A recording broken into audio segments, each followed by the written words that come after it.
This is the 20th season of Bass Talk Live. BTL is presented by Bass Cat Boats, Strike King Lures, AFTCO, Pro Guide Batteries, Spro, Gamakatsu, The Bass Tank, Denali Rods, Beatdown Outdoors, and Sunline. BTL coming at you.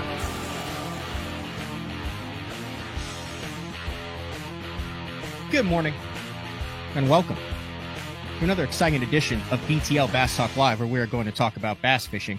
I have isolated, I've been fuzzy the last couple of days, and I have a little thing that says my connection is unstable. I guess if something's going to be unstable, a connection is a good thing compared to other things in your life that could be unstable. But they're going to come out and fix the transformer. So I'll be back in HD for all of your viewing pleasure. Got a big derby going on out west. The One Bass US Open on Lake Mojave. Now remember, when you look at these weights, this is Mojave and it is not Lake Mead, where anything in the double digits typically is pretty good. Yeah, it's a really stacked top 10 after 2 days. They fish all 3 days out there for the title of the One Bass US Open. Elite Series Pro Bryant Smith, when Ish is on and Ish is yeah, we're glad he's not out west anymore, that he made the Elite Series. There's a bunch of guys that are like, ooh, we got a chance now. He has 44-34. He had a 5.59 yesterday, 22-14 on day one, and 21.70. He has a fairly substantial lead, like a 3-pound lead almost in the U.S. Open. It'll be very interesting to see how it goes down. Former U.S. Open champ Kyle Grover, he's in second with 41.88. Spencer Sheffield, we've really gotten to know him and his dad, Ron, this past year on BTL, 40.99, so 41 pounds for Spencer. Another former U.S. Open champ, Josh Bertrand, in fifth. Julius Mazie, who won, I think he won the One Bass, this last One Bass on Lake Mead. He's in fifth with 40 pounds, 40.03. They don't do ounces. They do hundredths of ounces. And then Cody Steckel, he's a opens angler. Dude likes to wear a BTL hat. I like to credit most of his success to his hat choice. I need to get him on the show. He actually came up at this last classic and introduced himself. And him and his dad, really good dudes. You got Joe Arube, Levi Sands in seventh, Joe Arube in eighth, Chris Zaldane in ninth, Shane Egger in 10th, and then Luke Clausen in 11th. Another BTL guest, Austin Bonjour, tied for 11th there with 37.55. Another BTL guest, Todd Klein, down in 15th place. And then just some other names that stick out on the top of the leaderboard. Roy Hawk in 22nd, Luke Johns in 30th, and the list goes on. But I mean, anything can happen there. You see a lot of weights flip flop. I think I'm going to get Frankie Jr., Frank Scalish's son. Drove down there, practiced, had a decent day 2 days ago, the opening day. Had a big one, like almost a 5-pounder yesterday, but I would love to get his experience, the first experience out west. Our guest today, in his young 23 years of life, has accomplished, done just about everything that you can. I do not believe that he has attempted to tackle the One Bass US Open yet. I could be wrong on that, but we're going to bring him in live. First time, I believe, on BTL, which is quite frankly a crime. That is the one and only Tucker Smith. Tucker, this is your first time on BTL, right? I'm pretty sure you might have done one with the with that tournament with me and Logan one time, but I think this is the first time I've been on by myself. Yeah, that's it. That should never have happened. I apologize for that. It's all good. You try to do all these shows like every day, and then you kind of get, you have some of your regulars, some recurring, and then you try to get what's going on in the tournament, and inevitably sometimes guys just don't, there's a scheduling, or you just forget and it just kind of doesn't work out.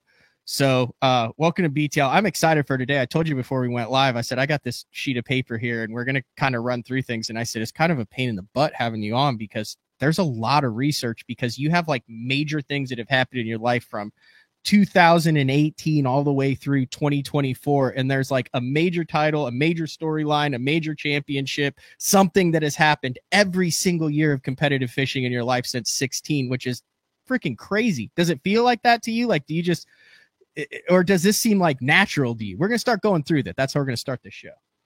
Man, I don't know.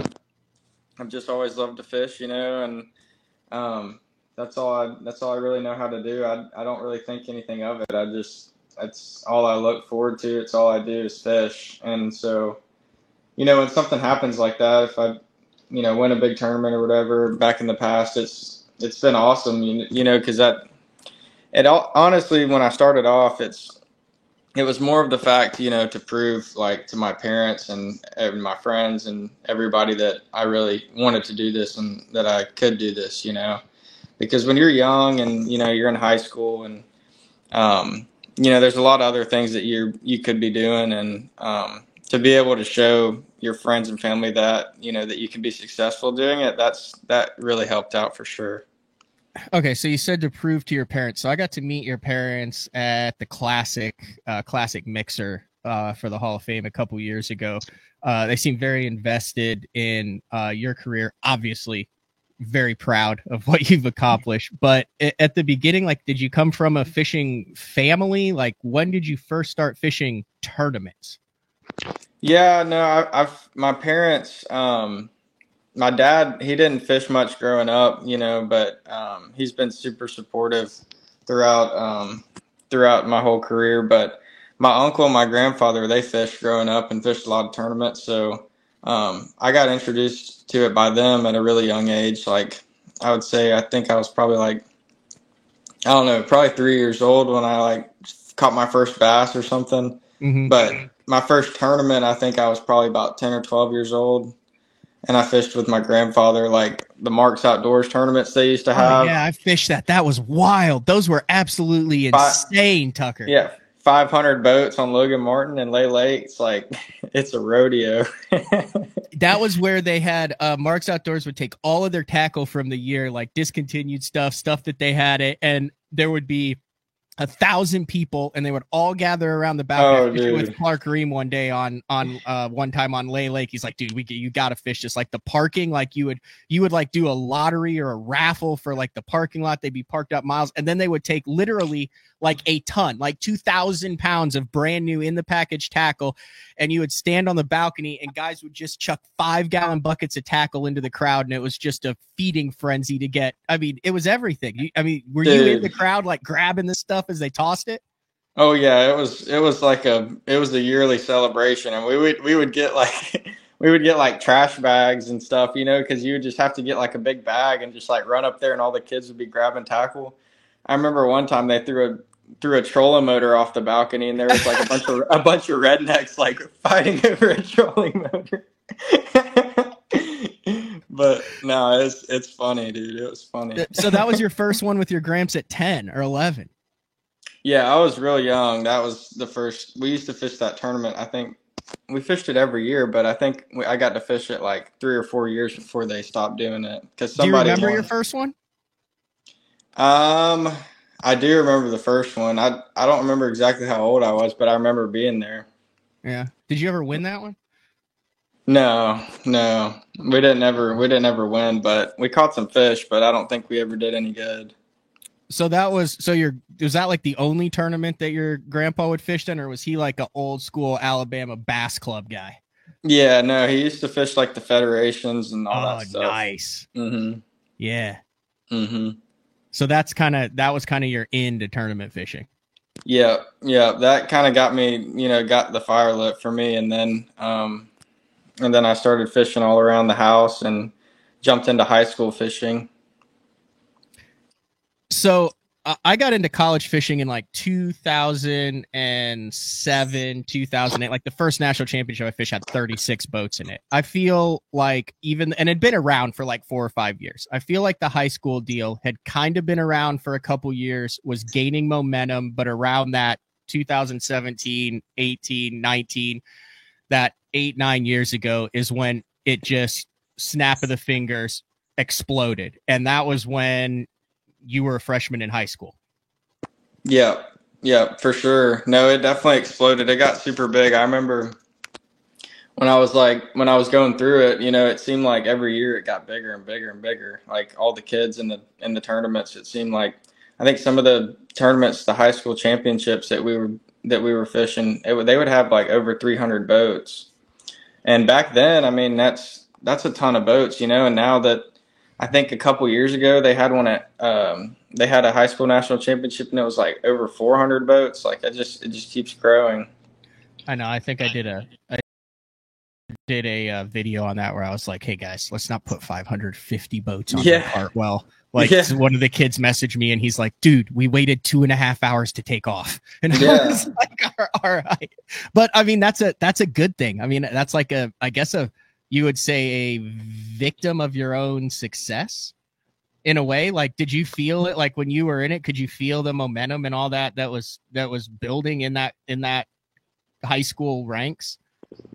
I mean, I just never, I mean, I did not really. I mean, I just like to fish, man. I never thought about like, I mean, obviously it was good to do well in tournaments and stuff like that, but I never thought about it. I just like to fish. I didn't think, we're doing really good. I just, as much as I could get on the water, I would get on the water. It doesn't matter if I was doing good or bad, So and I just pulled up here. This is the 2018 high school national championship. There you are, Grayson. And it's a throwback. Yeah, that's like the first time you were on camera then, huh? I think so, yep. What do you remember about this? Like, had you won? Like, were you a prodigy prior to this? Or was this kind of like your first deal where you were like, I'm kind of good at this? This was like my first tournament, kind of like, big win and everything like that. I know I'd fished around the house, but this was my first time like starting to travel around the country and like actually get some experience other than Alabama. So. And what was cool. Your fishing before? So like I'm buddies with Jordan Lee, and he would talk about how Matt would say like, oh, Jordan skipped practice, he was always down at Guntersville, he was always bugging guys, he was on the water constantly. Were you one of those kids from that 10 to 14 years old where you were just totally obsessed with it, or would you say it kind of came naturally to you? No, I would definitely say totally obsessed. I mean, I in 8th grade, I actually broke my leg playing football, and I was in a wheelchair for like 3 months. And it was like a year recovery, and that's kind of where I got the kick to fish. I mean, I was researching so many YouTube videos, figuring out everything about bass fishing. I would even like my friends and parents would roll me out to the lake, and I'd fish out of a wheelchair. Like that's how much I wanted to do it. I would flip like a jig and a coffee cup off my like hospital bed for like a month, like it was something that I got really passionate about. I didn't have anything to do, and that's when I I wanted to do it after that. Wow. So that was 2018. Was this the win that kind of put you on the radar with Aaron Martens? Like I've heard guys talk about, well, like Aaron like took this kid under his wings and he's like the second coming of Aaron Martens. Was that relationship built through kind of like Aaron going, here's some kids from Alabama or I just relocated from the West Coast, and you kind of got to know them that way? Or no, so Aaron's daughter Jordan went to Briarwood, which is the same high school I went to, and she actually fished with my cousin on the high school team. So I met Aaron through the high school bass fishing team. So it was really cool. He would come by, and actually the first time I met him, I think I was in 8th grade. I think that was the first time I ever met, or no, I met him when I was real little, but the first time like I ever remembered talking to him was 8th grade. And I mean, from then on, we started talking a bunch to each other. We'd be like at the team meetings and stuff like that, and we grew a relationship and ended up starting to go fishing. And it was really cool meeting somebody like that. He was, such a natural.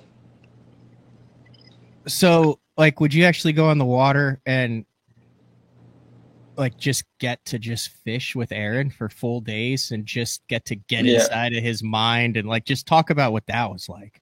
Yeah, man, it was crazy. I mean, you can't like put it into words how, how Aaron was, such an amazing person and an amazing fisherman, the most natural fisherman you've ever seen. I mean, I remember being in the boat with him, and he'd be like, "I'm gonna tie this bait on and try this out." He's like, "I think they'll bite it," and he'll tie a bait on, and it won't be a couple casts, and he's already catching fish on it. Like I fished with him a lot, pre live scope, and like he would just pick up baits and throw them offshore and just be like, "This is gonna catch a big one," and he'd pick up I remember when he picked up, he was a big fan of the Suigen, like the Scrounger. Yeah.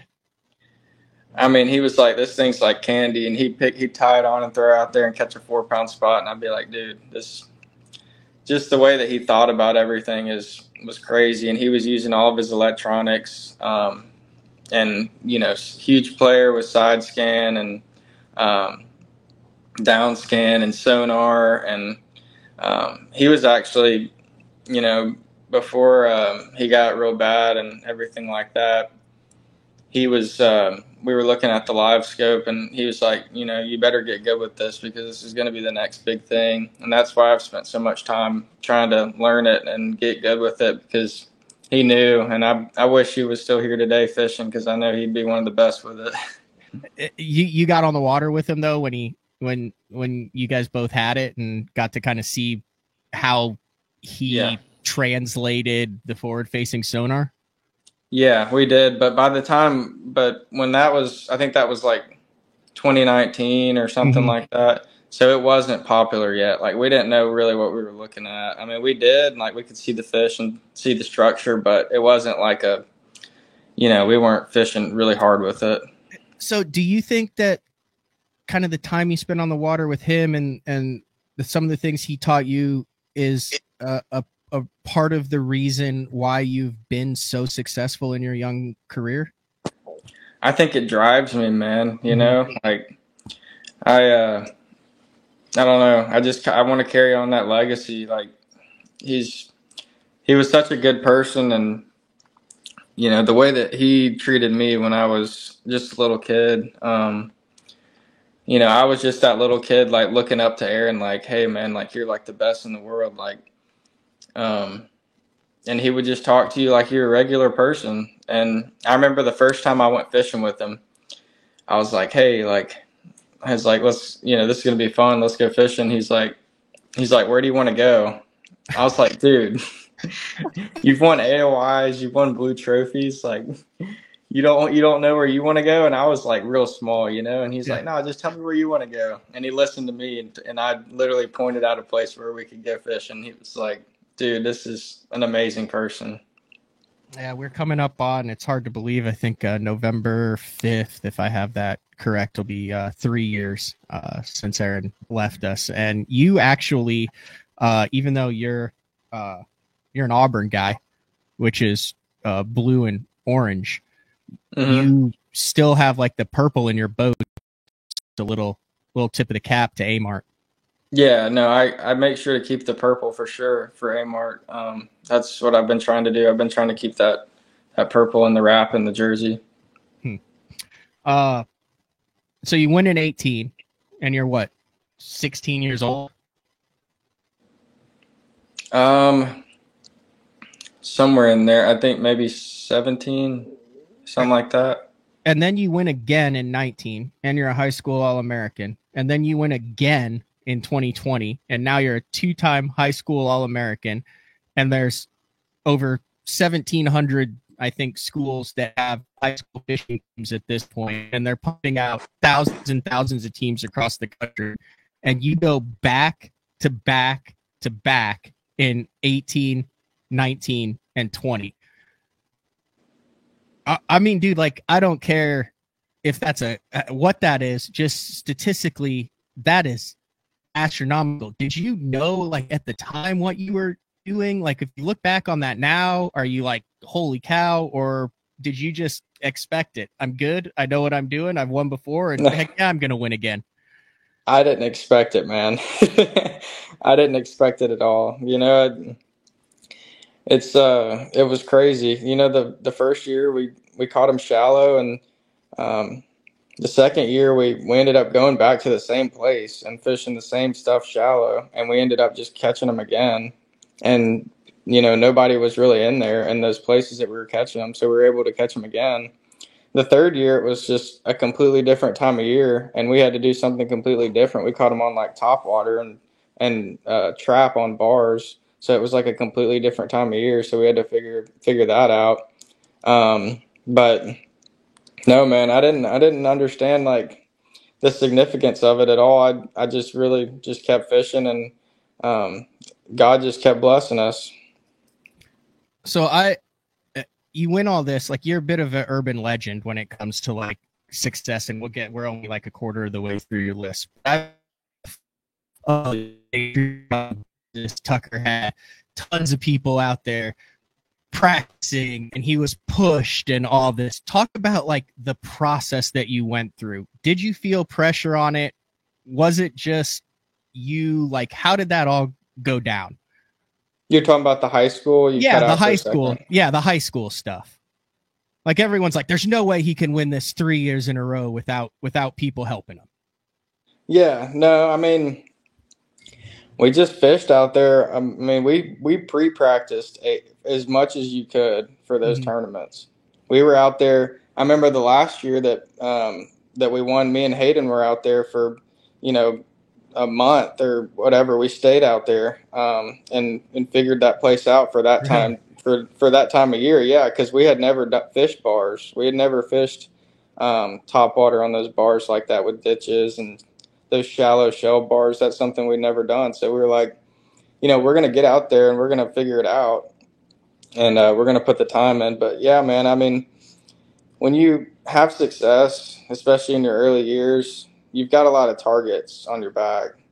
And all I can say is, we put the time in with it, and we do all that we can to catch fish and find fish. And it really worked out. And that's just part of it. People are going to say stuff, but if you put your time in, you put your time on the water, and you end up having success, and it's a blessing from God, and you can't do anything but be grateful. Were you heavily recruited? Because now we're up to like 2020, 2019, 2020. You've won this thing 3 times. You're kind of anointed as like kind of the second. I mean, we hadn't seen anything like it since Jordan Lee, and that kind of started when he was 16, but really in college, like in high school. Did you have the Bethels and the McKendrees and the DBUs and all those schools that were knocking at your door and coaches coming to visit you at your school and all sorts of collegiate interest? And then how did you decide on Auburn as where you wanted to continue your fishing career?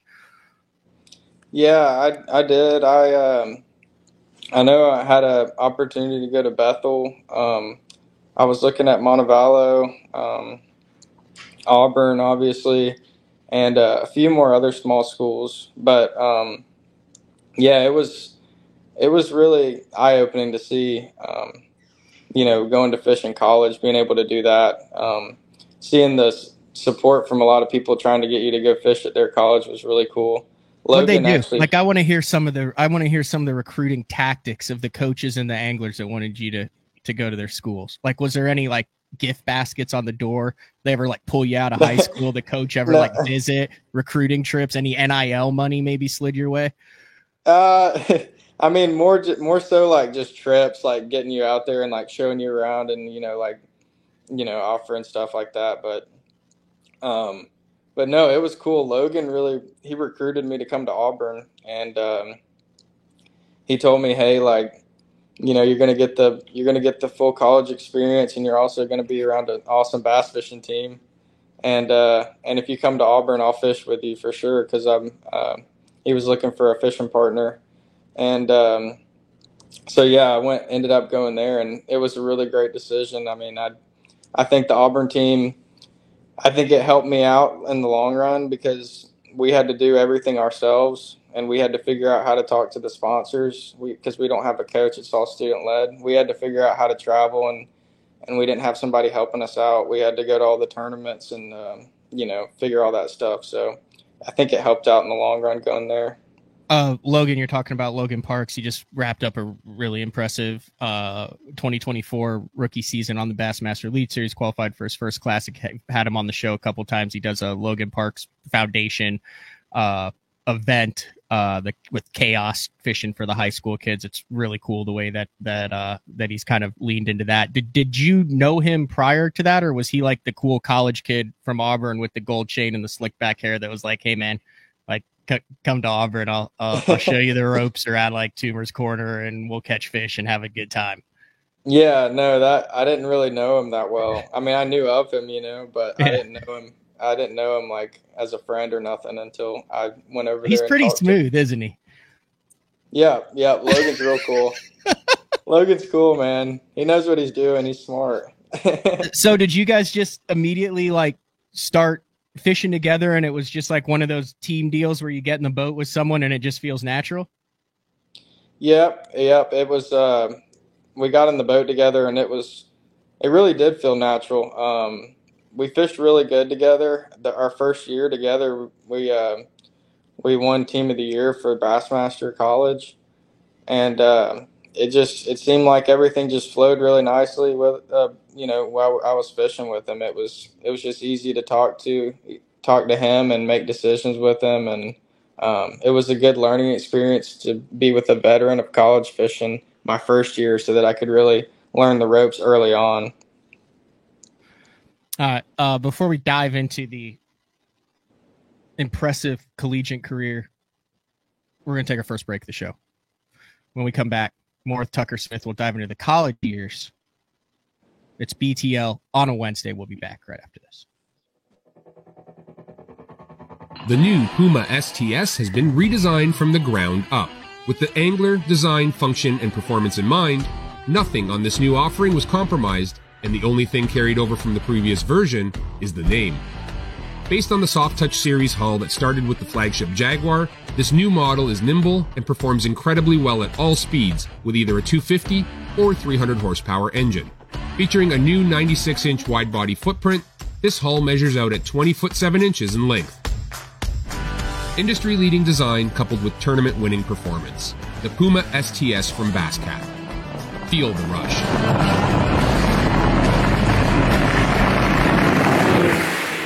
In 2023, we became a household name in the crappie fishing world thanks to Power Breaks, the game changer. Hey, bass fishing world, buckle up, because you're next. It's going to be fun. Welcome to the next evolution of our product line, Power Breaks Sidekick, designed to install right on your shallow water anchors. We are the first and only fishing brake company to offer a breakaway system. Just like with the Game Changer, the Power Breaks Sidekick has it as well. And it's not a matter of if you're going to need it, it's when. Power Breaks, the most durable fishing brakes available on the market today. Made right here in the USA with our rock-solid 2-year warranty. Hey, not all fishing brakes are built equally, and you owe it to yourself to find out why ours are different. Power Breaks Sidekick. Order yours today at mypowerbrakes.com. You'll be glad you did. This is Gamakatsu's new Nano Alpha line of hooks. If it looks familiar, that's because they are. It's the same shapes and sizes in the round bend and the EWG and in the new Horizon head that you know and love from Gamakatsu, but there are a couple new features with this Nano Alpha, which is this little green label that you see on the packaging. First off, 2 times faster hook penetration. That's because of the Nano Alpha smooth coating on it, and also it is 4 times more corrosion resistant. Check it out, Nano Alpha. I've been using Sunline Shooter for the majority of my career. Millions of dollars made, lots of bass caught, and the gnarly stuff. If you need a abrasion resistant, tough fishing line for the really mean stuff, Sunline Shooter is for you.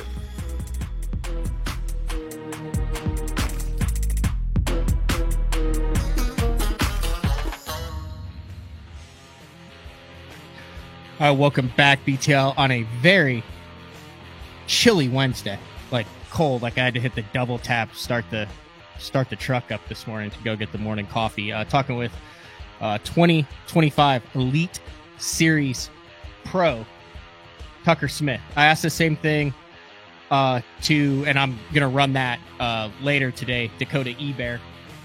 I said, dude, is this the first interview that you've been referred to as an Elite Series Pro? And he's got this big smile on his face. And he's like, yeah. Have you done an interview yet since you've been Elite Series Pro Tucker Smith? No. All right. It's great. It's crazy to hear. We'll get to that. That's like way down the road from where we're at because we're just starting to get the collegiate career. I also want to mention, I saw someone mention the Power Breaks and we ran that commercial. Dude, those guys are rock solid out of Oklahoma. Obviously a ban on the Elite Series. On the Power Breaks, don't need to dive into that topic.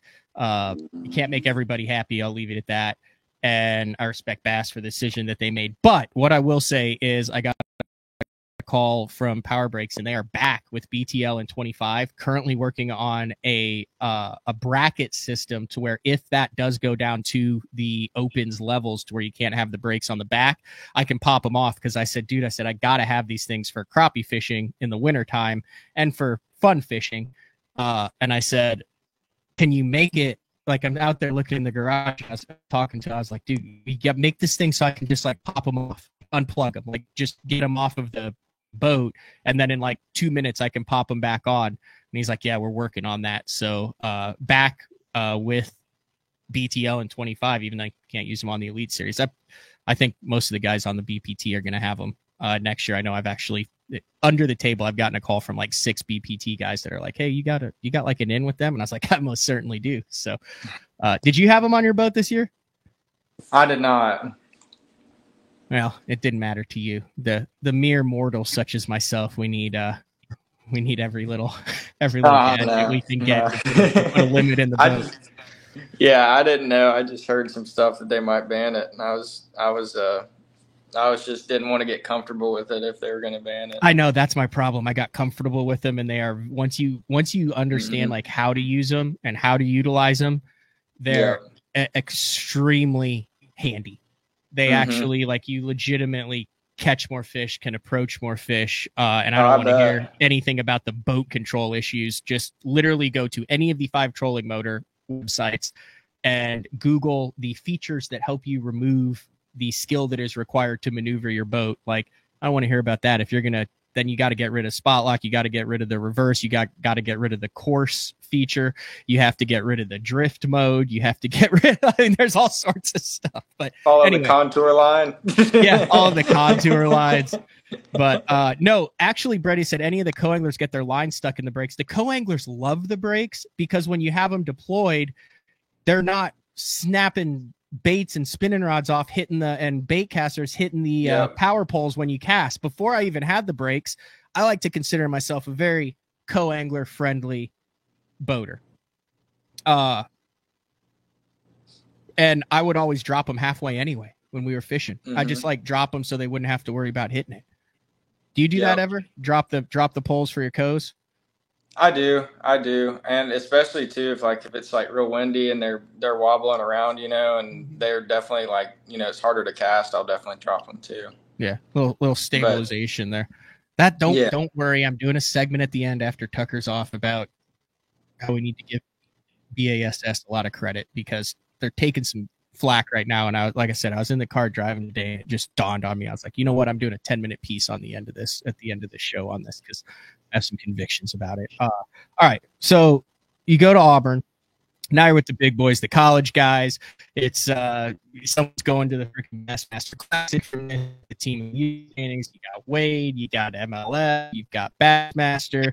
You've been recruited by Logan Parks to go to one of the most storied colleges in college fishing history. Like, I'm just shocked that there wasn't like a Joe Lee call in there. Like, hey Tucker, like heard you're considering War Eagle. Yeah. No, I've talked to Jordan a decent bit. He's really cool. But I just saw where the team was and I went and did a visit, and I've always been an Auburn fan growing up. My family has, so going there just seemed kind of natural to me because I'd been to games before and we also got the house that we rented to live in, you were allowed to live off campus your freshman year, so you didn't have to live in a dorm or anything. So me and a few of my buddies lived in a house like out in the middle of the woods in the country, like 10 minutes from campus. So we didn't really have to stay in the dorms or nothing like that. So we just kept our boats over there, and I was like, yeah, I mean, this is definitely good to do.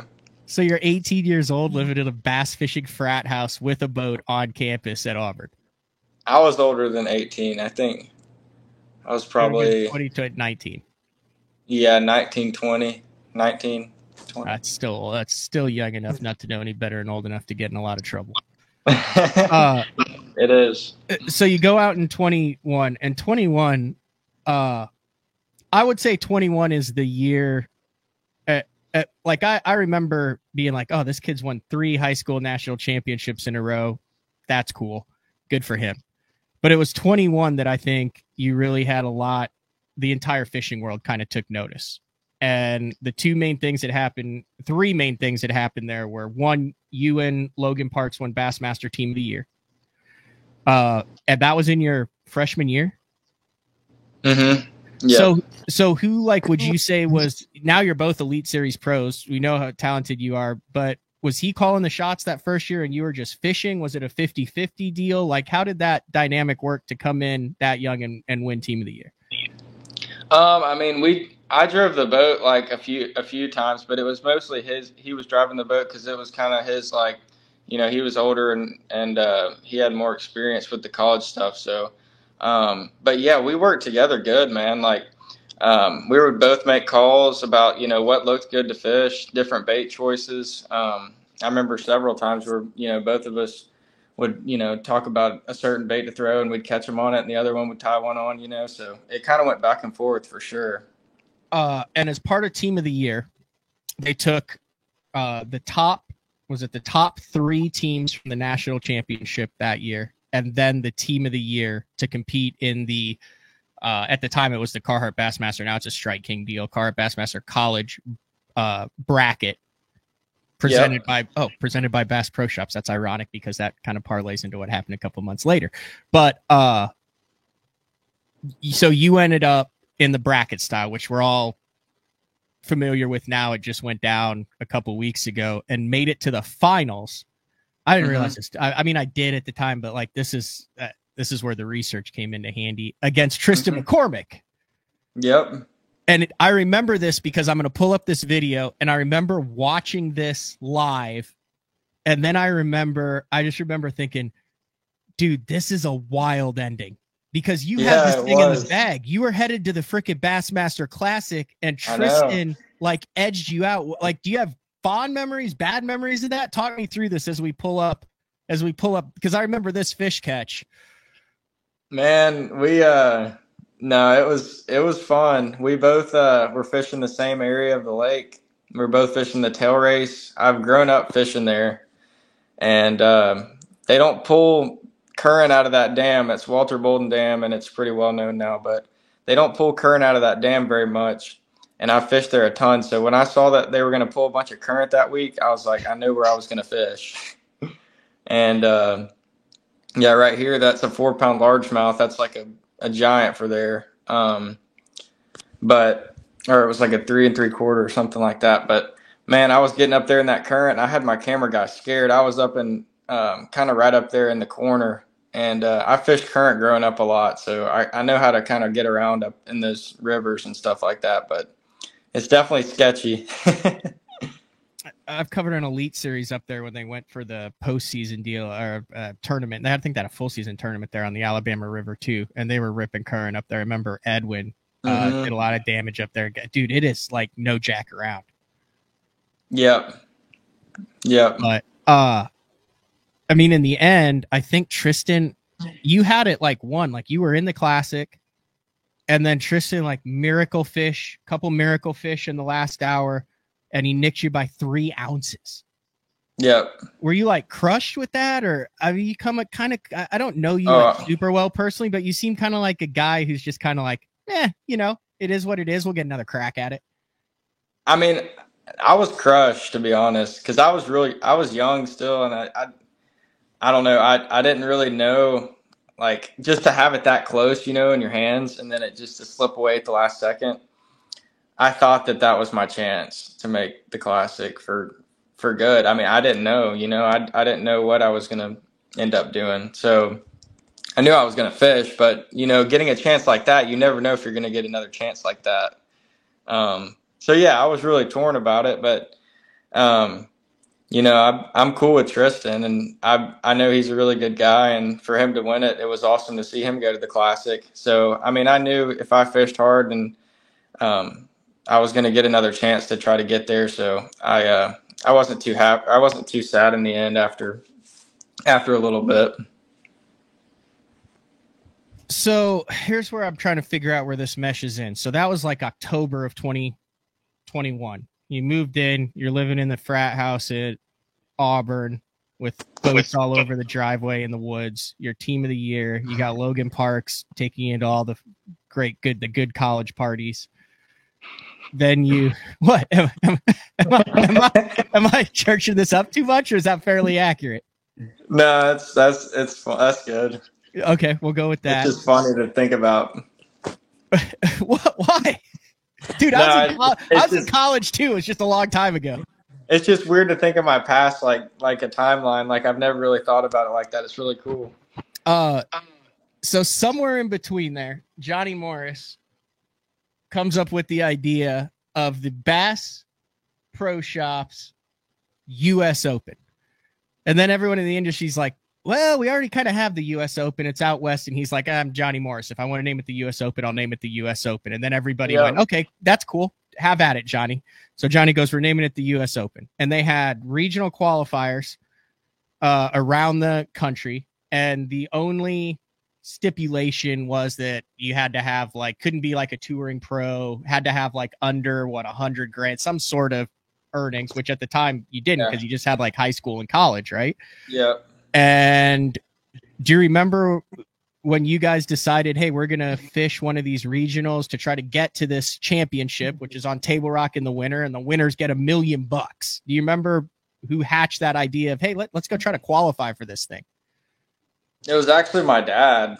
He actually saw that there was these qualifiers for that $1 million tournament, and we were like, me and Logan were traveling to college, actually a college event at, I think it was Wiley, South Carolina. We were fishing a little college event there. My dad was like, hey, this last chance qualifier is at Bull Shoals. Y'all should sign up. So we signed up. And it was a random drawing just to get into the last qualifier. You know, so we ended up getting into the qualifier. Somehow we ended up getting in. And so we drove from Wiley all the way to Bull Shoals. And I think that we had a day and a half or 2 days of practice or something, maybe a day and a half. Went out to Bull Shoals, just kind of figured something out.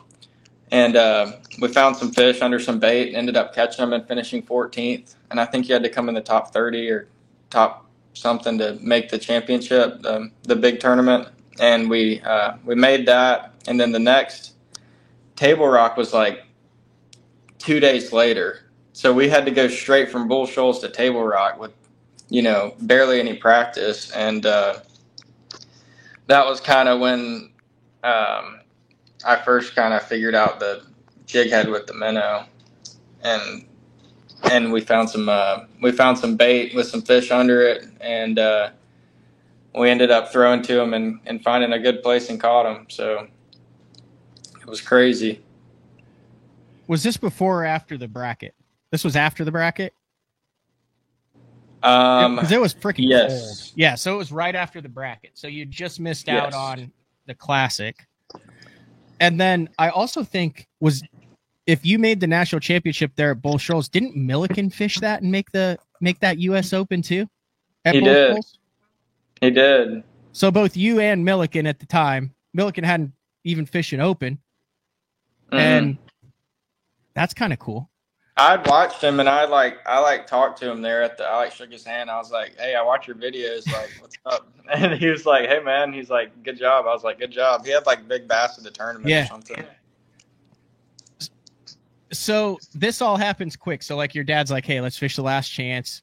you call Logan. Logan's like, yeah, I'm not doing anything. Parties aren't that good right now. So then you roll to Bull Shoals, and then you basically go straight to Table Rock. No practice, hadn't pre-practiced, didn't even plan on fishing in this tournament. You're in it.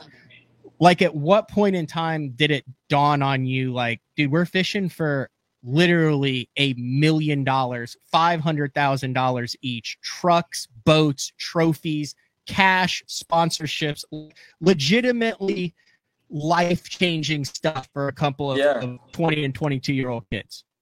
It was life-changing for sure. I mean, we didn't think of it because, you know, that amount of money and those prizes, like, that just doesn't seem realistic. You know, it's realistic for I don't know. It just didn't seem real, you know? So we just were fishing, and we were like, hey, we're doing pretty good. We made it to the final day. And then we're like, well, you know, if we come in 10th place, we get like $100,000 or something like that. Like, the weight zero on the final day too? Mm-hmm. Yeah, so you went out on the final day, was it like 25 or how many, or 50? I think it was 50. Mm-hmm. Yeah. So you went out do you remember that morning, like launching your boat on the final day, knowing, hey, if we have a good day, it's $1 million check at 3 p.m.? Yeah, I do. I mean, I remember that was when I had my Z20. I had a black Z20 that was super fast. And that boat was a good boat. And I only had I had a 10-inch helix on the console. I had a 9-inch helix on the front. And then I had a 12-inch live scope, and that's all. I had 3 graphs, and we ended up going out there, and it was super cold that last day, and man, it was like it was a blessing, because when we ran up, we had found a couple fish the days before, and those fish were gone. So we ended up just looking around, and this was still kind of the time where a lot of people were catching them dropping straight under the boat. Yep. And that was kind of the big thing. So me and Logan started fishing around, and that was actually the first tournament where I'd ever casted to a fish on live scope. So we ended up starting to do that and casting to those fish with a Demiki rig, and it was like they had never seen it before. Well, I probably hadn't. Yeah, they hadn't. And they would see it from, 20, 30 feet away, and they'd shoot up there and eat it. And we were like, dude, we just figured it out. And that last day, we really found one place that had dozens of fish swimming around, and there was tons of bait. And we ended up, like a story with that smallmouth Logan caught right there. That thing came, that one right there. It was the biggest one of the day. I was looking around on live scope. He saw one, and I was like, throw over there. He threw over there, hooks it, comes up, jumps. I'd scoop it in the net, comes off in the net like midair. Hook was bent all the way out. We were using a different brand that I won't mention, but before we used the stuff that we use now. But man, the equipment that we were using and the tackle was not pristine. And to be able to get all those fish in the boat, we won by 3 ounces. And the crazy thing is that bracket I lost by 3 ounces. So to win by 3 ounces in this tournament, it was like God was showing me, there's a purpose for why you lost that tournament. What was Johnny like? Did you get any time like alone with him, like in a room, or like was he like, hey, here's my cell number, or what was your interaction with Johnny Morris after that win? Yeah, no, he was really cool. After that tournament, they had I think it was like some kind of celebration thing that online for all of his employees, and we were on there, and he congratulated us in front of like all the Bass Pro Shops employees and everything, and we got to talk to him on the phone a few times. So every time we see him, we always say hey to him. It's really cool. It's really awesome to see a guy that's done so much conservation for the sport. He is, as KDD pointed out, and Mercer at that Bass Fishing Hall of Fame banquet, which is held at the Wonders of Wildlife. Johnny is the greatest conservationist of our time. And you can look at it and say the $1 billion Bass Pros and the aquarium and all that, but the money and the care that he puts into conservation is is very impressive. And then it's also wild. Like, you think he started selling that stuff out of like the back of his car, and then you look around and you see those guys like, you know, Nixon and Stacey King and Basil Bacon and those guys there in their blue jackets. And you're like, these are just like dudes. Like, when they started out, they were like in the backwoods frat house with their boats out there going, dude, could you believe like Ray Scott has this tournament that like we know guys aren't weighing in frozen bass, and we actually like are making a living at this. And then Johnny's like, I got this deal where I could like give my buddies baits out of it. And then you look at him now, he's like a billionaire, and all these guys are like 75 in the blue jackets. Like, dude, like the lives they've lived, where they're just like buddies. They started out back in the day just like towing their boats together to get to these tournaments, and now they're icons in the sport. Yeah, legends. I'm curious, like the aftermath of that. So you win 500,000. That's $1 million total. You also get a 2022 Tundra. You get a nitro bass boat, all sorts of stuff. Like, did that take a while to like sort out the finances after that? Because you launch that boat in the morning, just like everything's normal in life. And then it's like literally, boom, here you go. There's a lot of zeros on the end of this, a lot of vehicles, a lot of cash, a lot of money, and a lot of eyeballs. Was that a nightmare, or did you have like a good kind of team that helped you with sorting all that out? Yeah, it was, we had a good team to help us out. I immediately got a financial advisor and a good accountant, and had to make sure that I wasn't going to blow that money very quickly. So I ended up trying to invest as much as I could. And I ran the boat for a year. So I mean, it's life-changing, man. I mean, that's the reason I'm able to fish today and be able to go fishing as much as I do, and be able to, fish the opens and do all the things that I was able to do this year. I mean, I pay for all my stuff, and everything that I do, it's all on me. So it was really a blessing to be able to do that. You didn't take like $5,000 and just be like, okay, this is. I mean, yeah, I definitely spent a couple nights, but it was not really. What are we talking about? Like, what was this? So like, we walk us through like maybe one or two extraneous purchases that you may have made, or a couple of did you like go on a trip? Like, did you go to Iceland or something?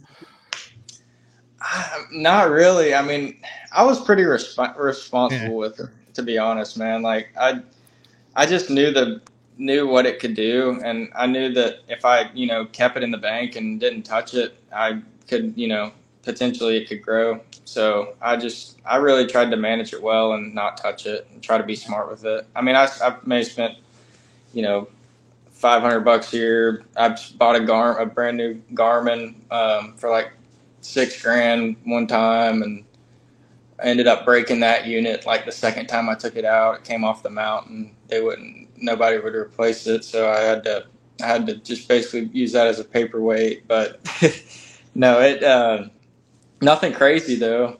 Nothing crazy. Did the sponsors like flock to you after that? Like, did you get calls from companies that were like, hey, we've seen what you've done. We went back, we did our research. We looked at the high school stuff. We looked at the team of the year stuff. You were just on Bassmaster with the bracket with Tristan McCormick. Now you win this. Were there opportunities that were presented from sponsors following that US Open win? For sure.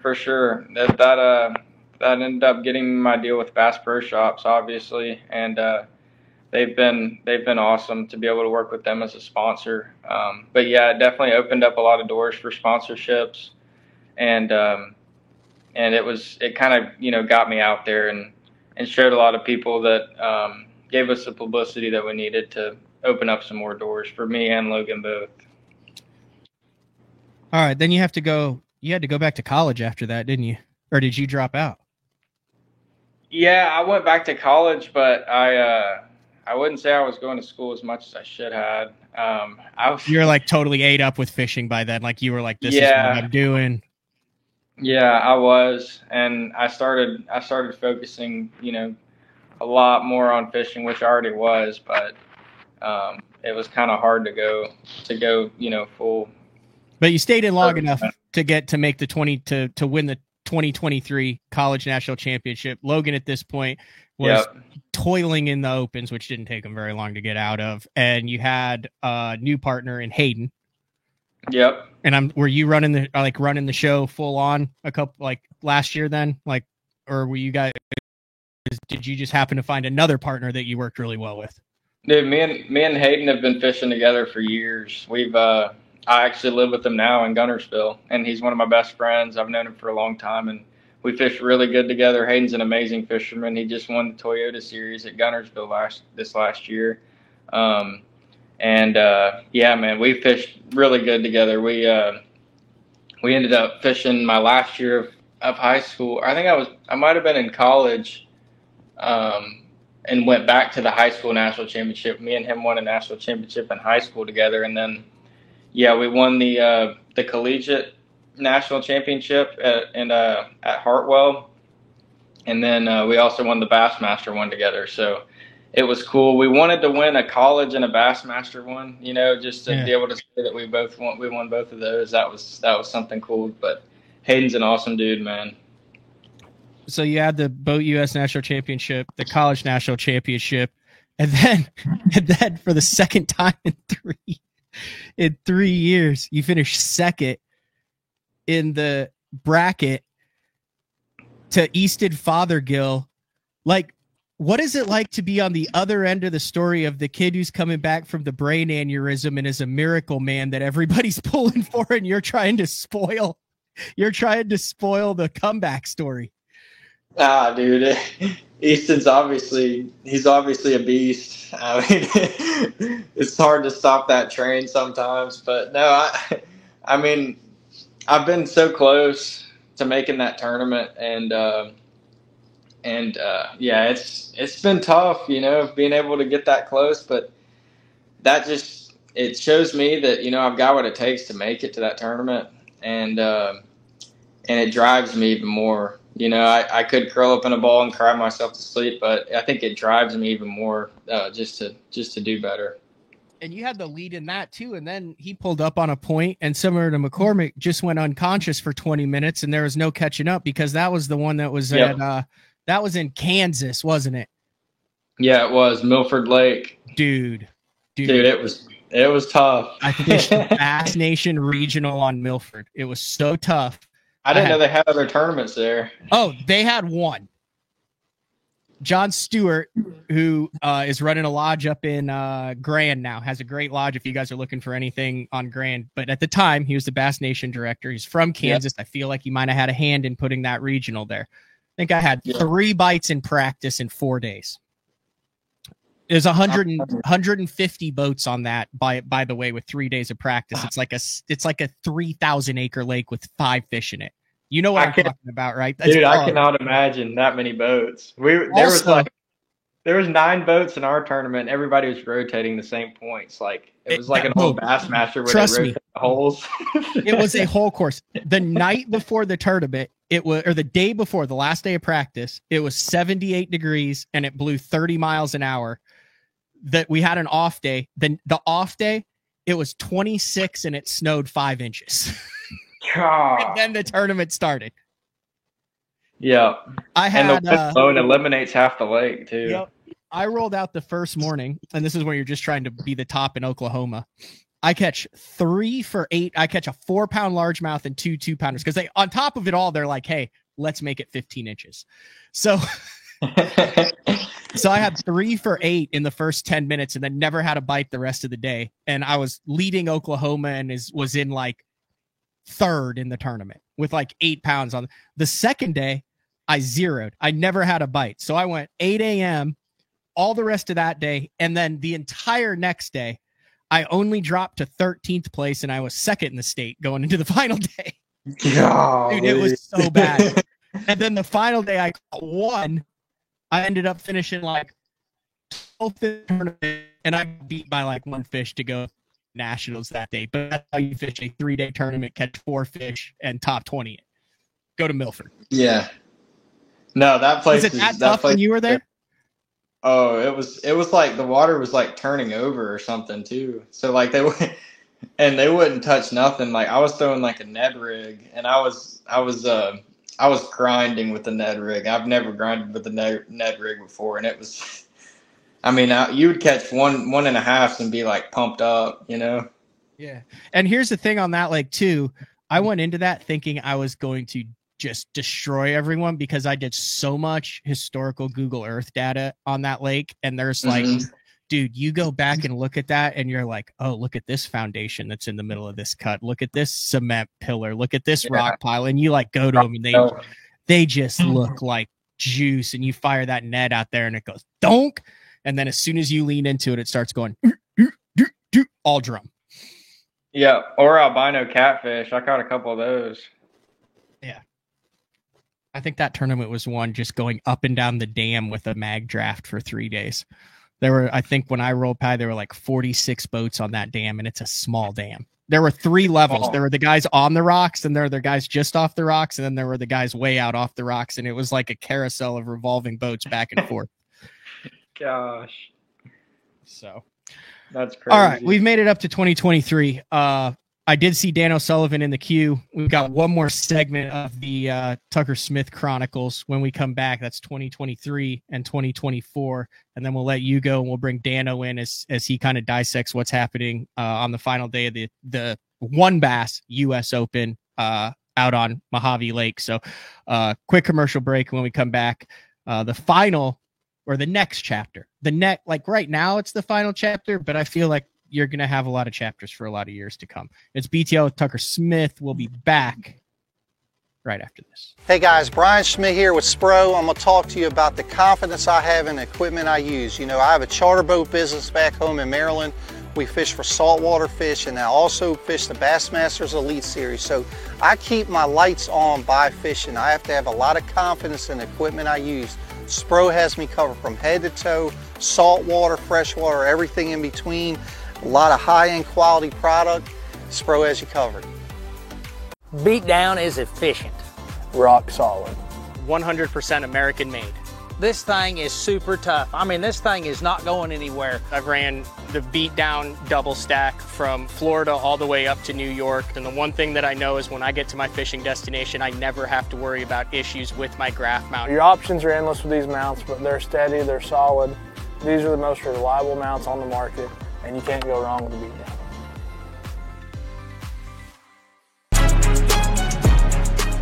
When you're ready to hit the water, Denali Fishing has you covered. Regardless of your skill level, from beginner all the way up to tournament pro, Denali has rods, reels, and tungsten to get the job done.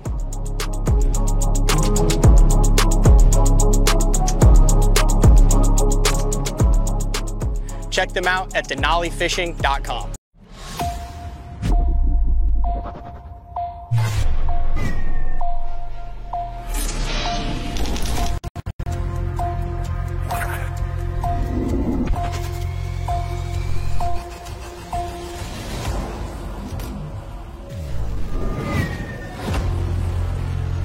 Everything you need, one legendary brand. Top on Strike King.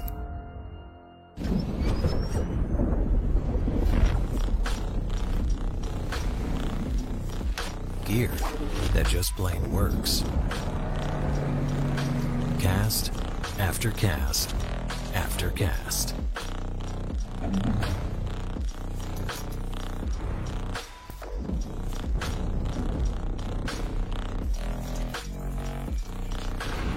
AFTCO. Any fish, any water. All right, welcome back. Final chapter so far with 2025 Bassmaster Elite Series rookie Tucker Smith. Like I said, Dan O'Sullivan joining us from the West Coast, talking about the WON Bass U.S. Open with a star-studded leaderboard as we go into the final day of that. You ever had any desire? Have you ever had any desire to win both of the U.S. Opens, Tucker Smith? I have wanted to go fish that tournament. I've looked into it. I haven't gone. Yeah, I want to go fish it. You have to. I think you would be fairly well equipped to compete for the dub. I think it would be fun traveling out there. Yeah, it's wild. Have you ever done the Western Drive? Like you're crossing Mexico and the desert, Arizona, Nevada, that type of thing? I've never fished out there at all. I've been over there before, but I haven't ever fished. You know, back in the day, back in the Stone Age, bass would occasionally venture to the West Coast. I know that seems like a tall tale now, but it used to happen back in the day. All right.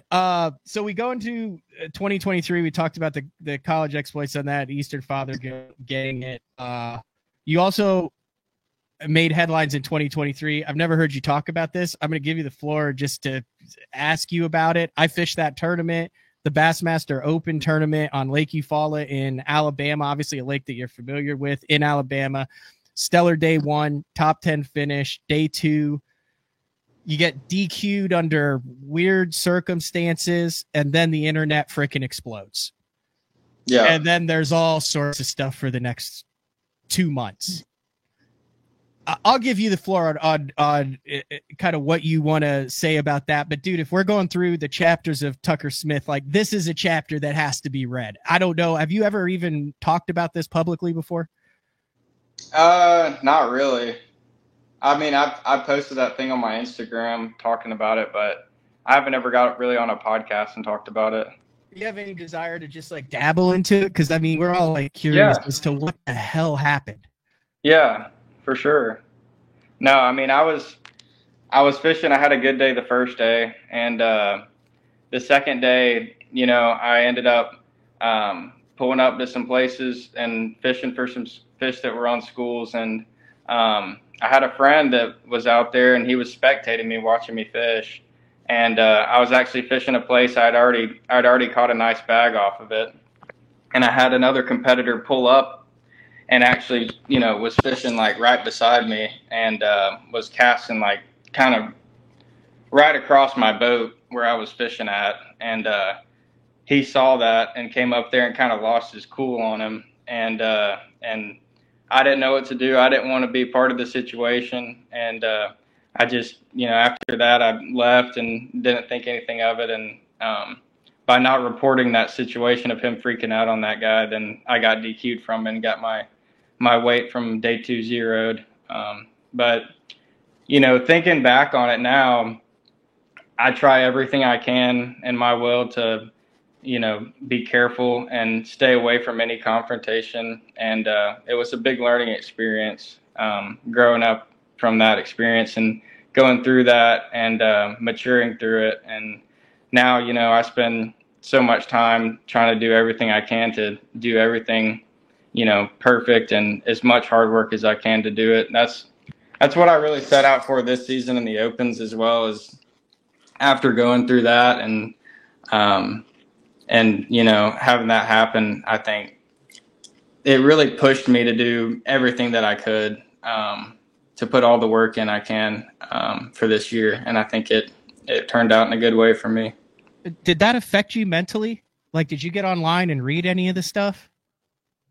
I mean, it did. You know, there's going to be a lot of people that say stuff and that don't know you personally. And that's the way I always thought about it. Like, if people, you know, knew you or cared to ask you personally what happened, they would call you and ask you instead of just, you know, listening to all the rumors and stuff. But that's the negative of social media these days, man. Like, social media is great, but it's also can be really negative. And if you use it in a negative way, you know, then it's going to be used negatively. But yeah, I mean, you just have to keep pushing and put your head down and fish. I kind of already had a target on my back.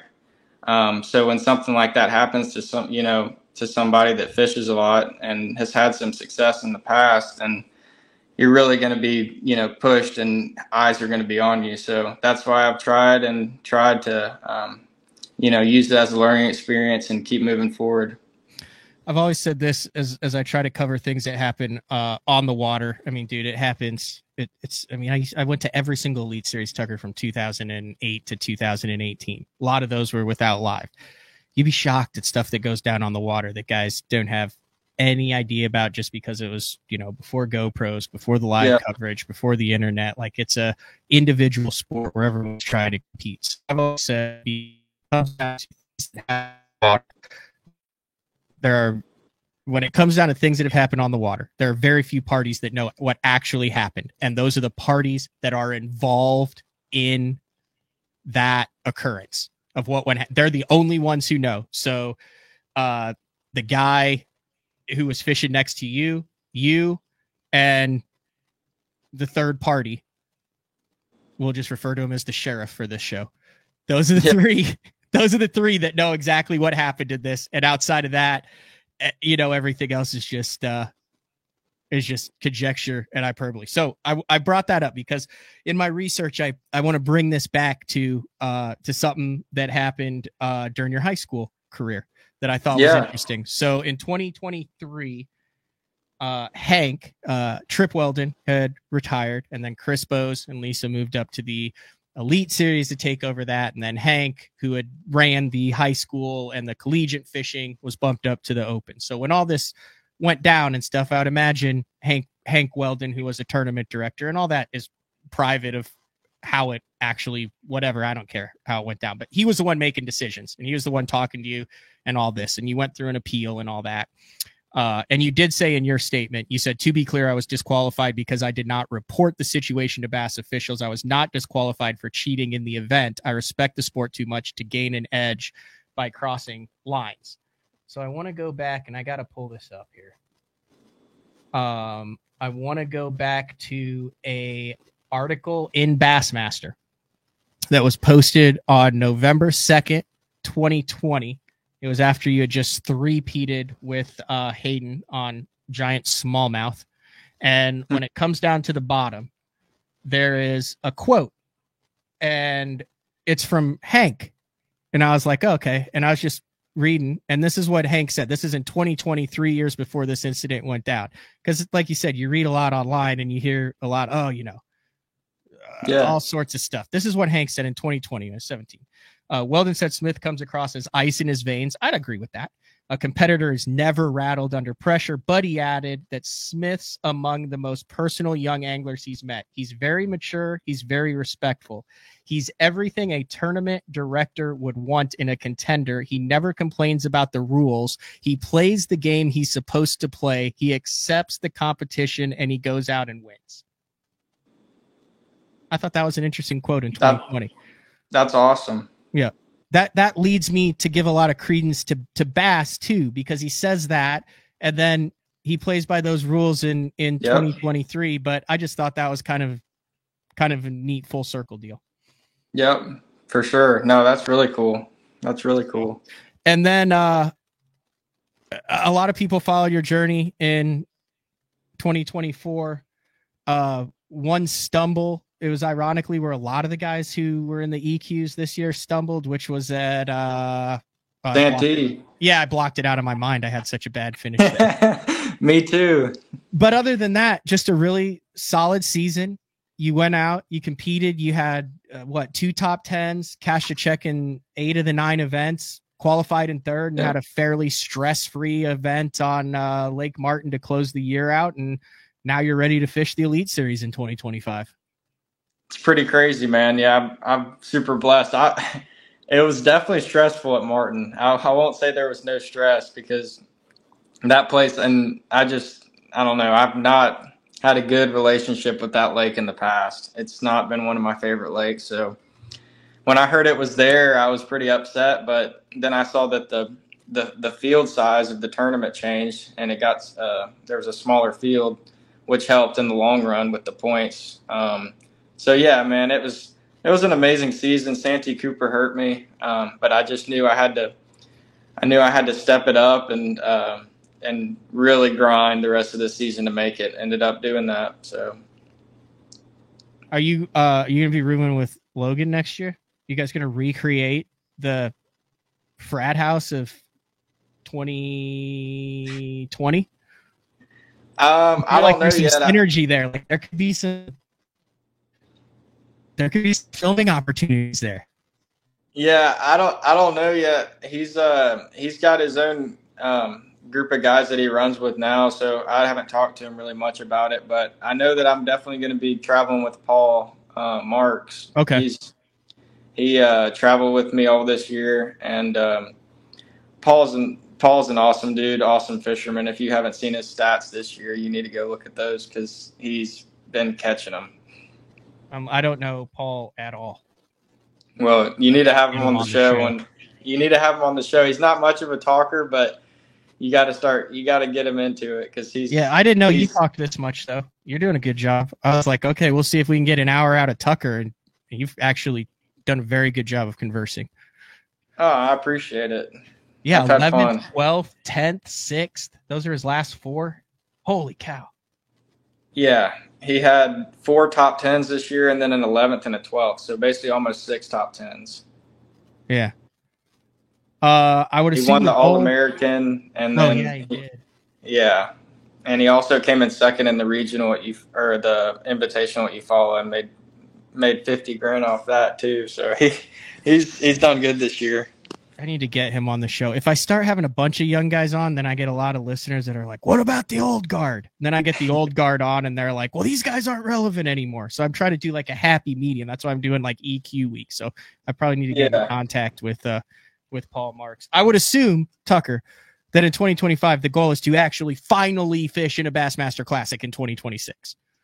Yes, that's the ultimate goal. I've missed it by seconds 4 times and I'm ready to fish it.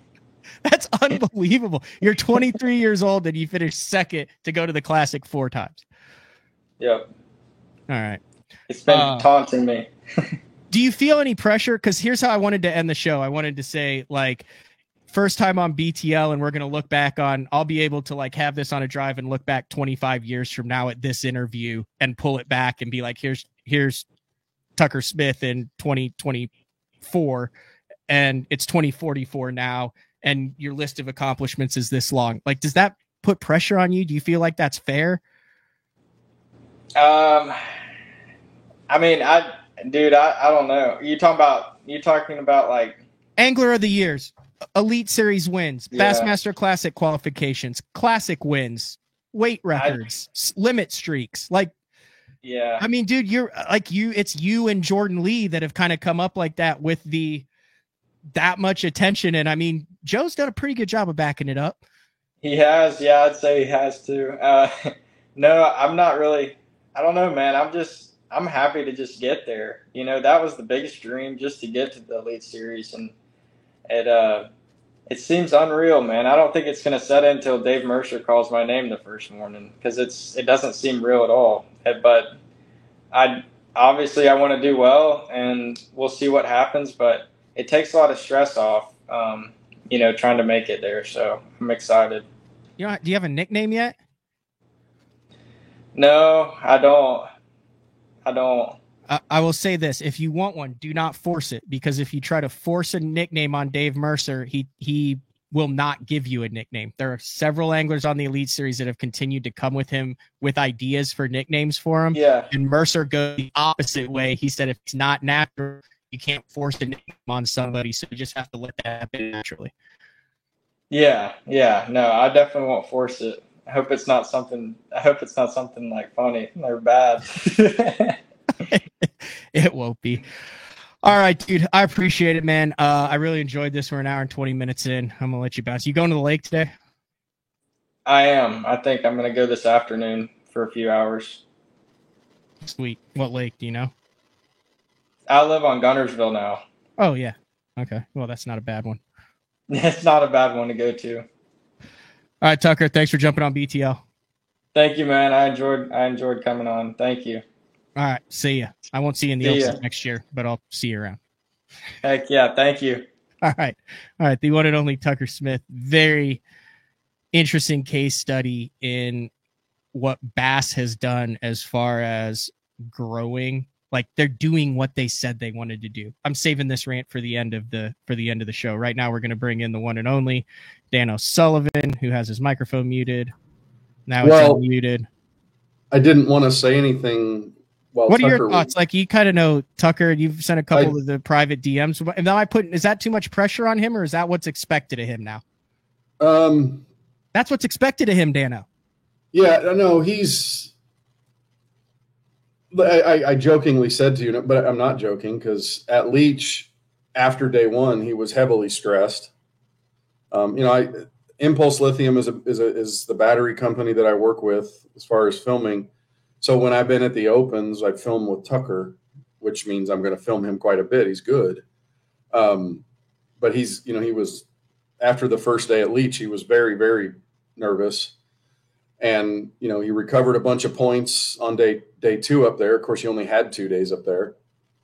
But then at Martin,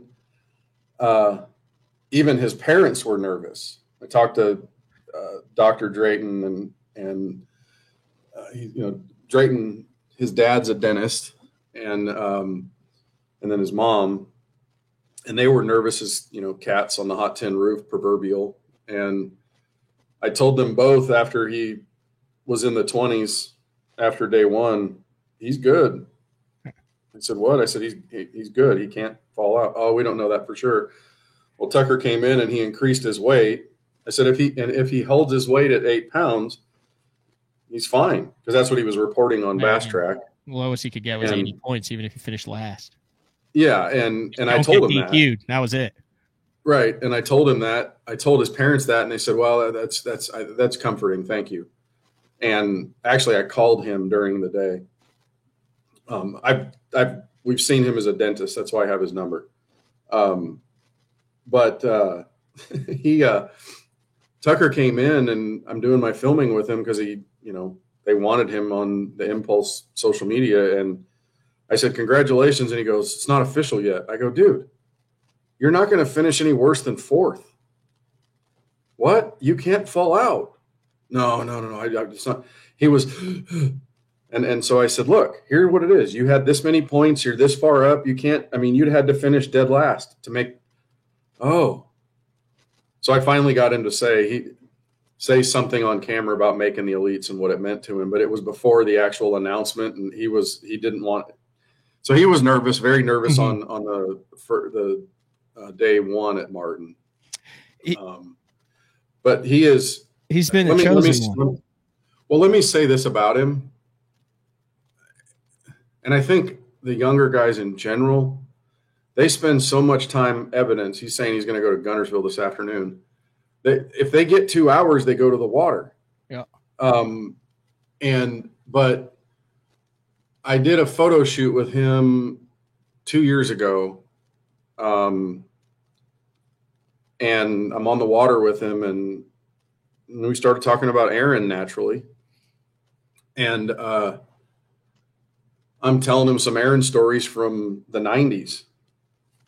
And, because that's when I met Aaron on Castaic, was in the 90s when I was going to school down there at the Masters College playing baseball. And I met my buddy John Viazanko, who introduced me to Aaron. And the first time I met Aaron, I went for a ride with him in his 482 Ranger or 481 Ranger that he had with a 175. And John's like, "That's a little rocket ship. You need to go for a ride in that." So that's the first time I was around Aaron.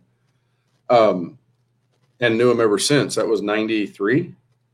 That's back when him and Carroll were still dominating the West Coast Team Series. They were. Yeah. Just about every tournament, Yeah.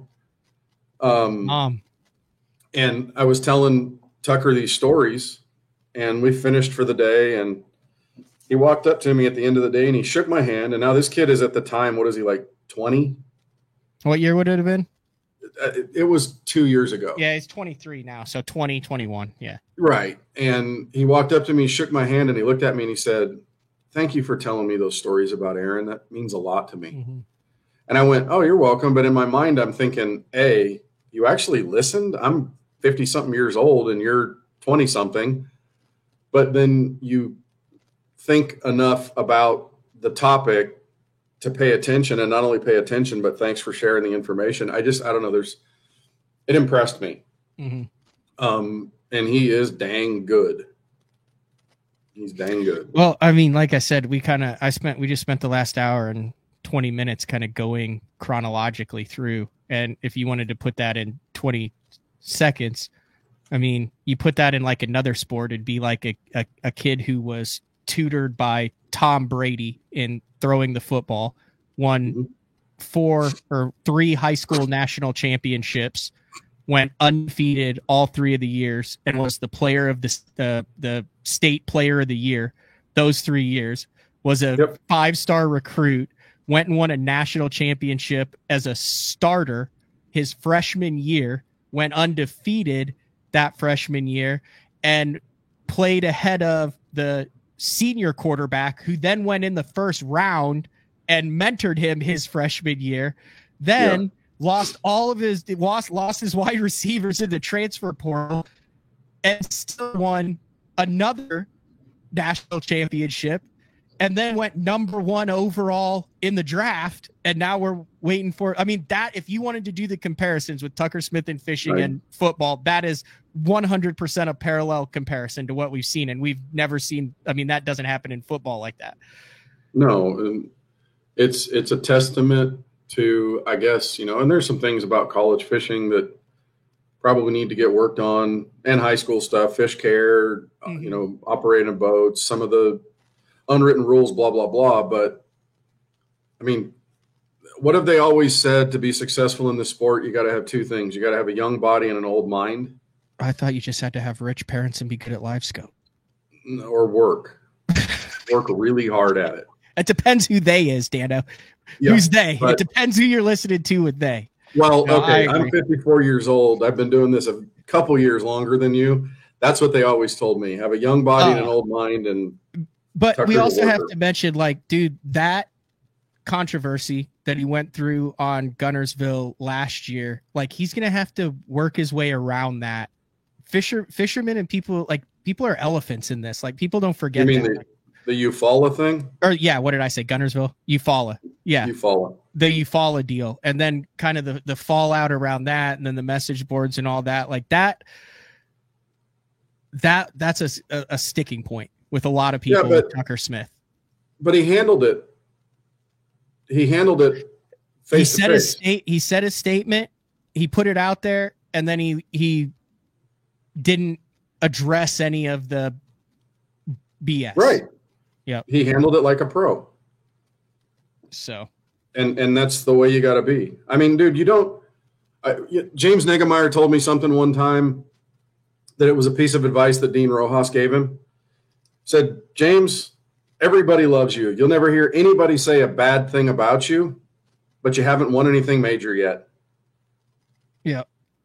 And the reality is that when you beat people, all of a sudden people come out of the woodwork with something. Now, there's some that, you know, maybe whether the rules were not written just right or whatever, there's some that there's loopholes or whatever. Maybe there are some that are pushing boundaries, whatever. But the reality is that if you beat people, you're going to get questioned.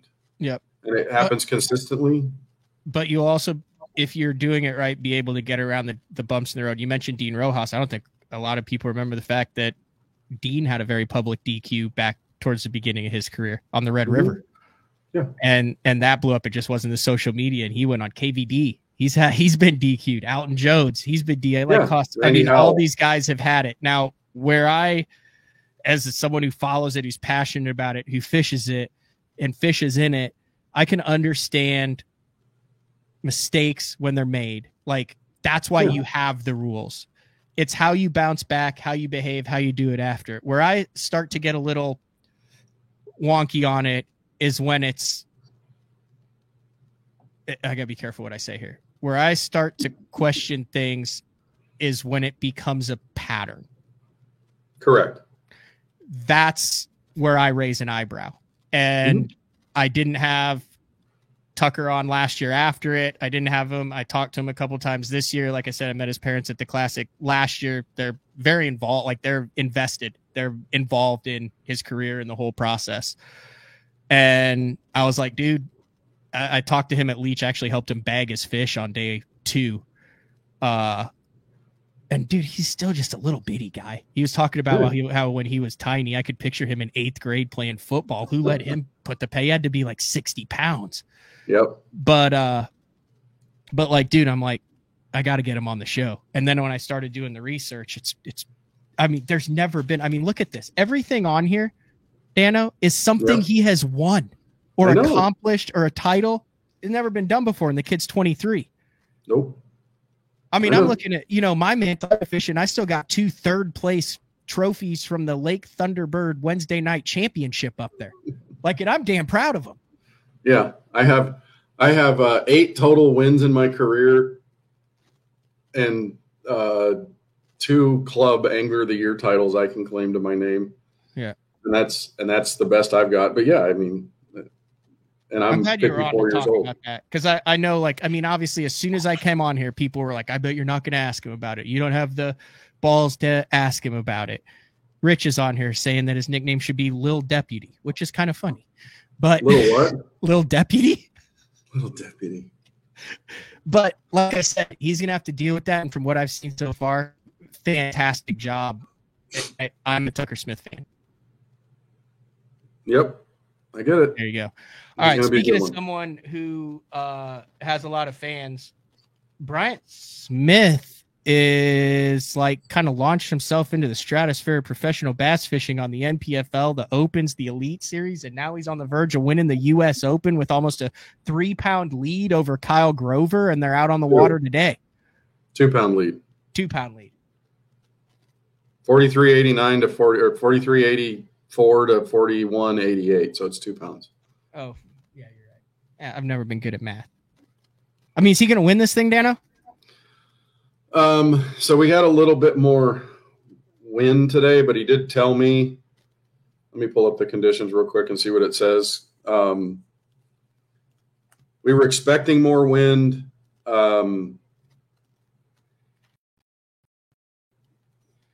It says wind calm, but anyway, maybe it's this afternoon. He told me that it had been slick here, Matt. I mean, and you fished one of these, and you know, on mead, I feel like Mojave's a totally different animal. You look and you just see a 2 that starts with people's winning weight, and you're like, okay, yeah, you ain't seeing 23-pound bags out of mead. No, I mean, in the springtime you will, but Mojave's smaller. It fishes tighter. Bryant has not yet had to share water with anybody, even going out. Really, that's huge. Yeah, neither has Kyle. Oh, they both got on their opening spots yesterday. Mm-hmm. But Kyle is fishing. He's junk fishing. He knows what he's doing. U.S. Open champ Kyle Grover. He won what, last year or 2 years ago?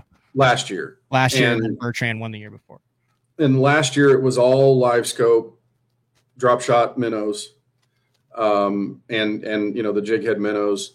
This year, and I can say it now because last day of the tournament's going on, but yeah, Kyle showed me pictures of 5 to 7 inch striper that the bass he was catching were spitting up. Oh, that's badass. So he said, I'm catching them in 6 feet of water in the backs, and I'm catching them in 40, 50 feet of water out. And I'm running the whole lake. Minnows, top waters, that type of stuff, just big bait fish imitators. First day he caught fish on 4 different baits that he weighed in 4 different areas. Yesterday, Kyle still caught them on 4 different things, but caught more fish, but only had 2 fish over 4 pounds instead of 4 fish over 4 pounds. The last fish that he had in his bag on day 1 to cull that he wanted to really cull was a 315, and he couldn't cull it out. Yesterday, he had 2 over 4. He said, I did tie on a leader for my AAA in the morning, and he did hook a big one, and it broke off at the knot, and that's my fault. And he goes, and I'm watching that thing swim around out there after it, you know. Trying to throw it. Yeah, Bryant told me that it's slick, so I'm doing what I do when it's slick, which he's throwing a drop shot Strike King half shell on 6-pound Tatsu fluorocarbon. And but he said, I have power fishing stuff if it gets windy. Have you seen a top 5 that's hotter right now out west? Now, as far as like West Coast legends, absent of like the guys who have fished 30 U.S. Opens or won 4 of them.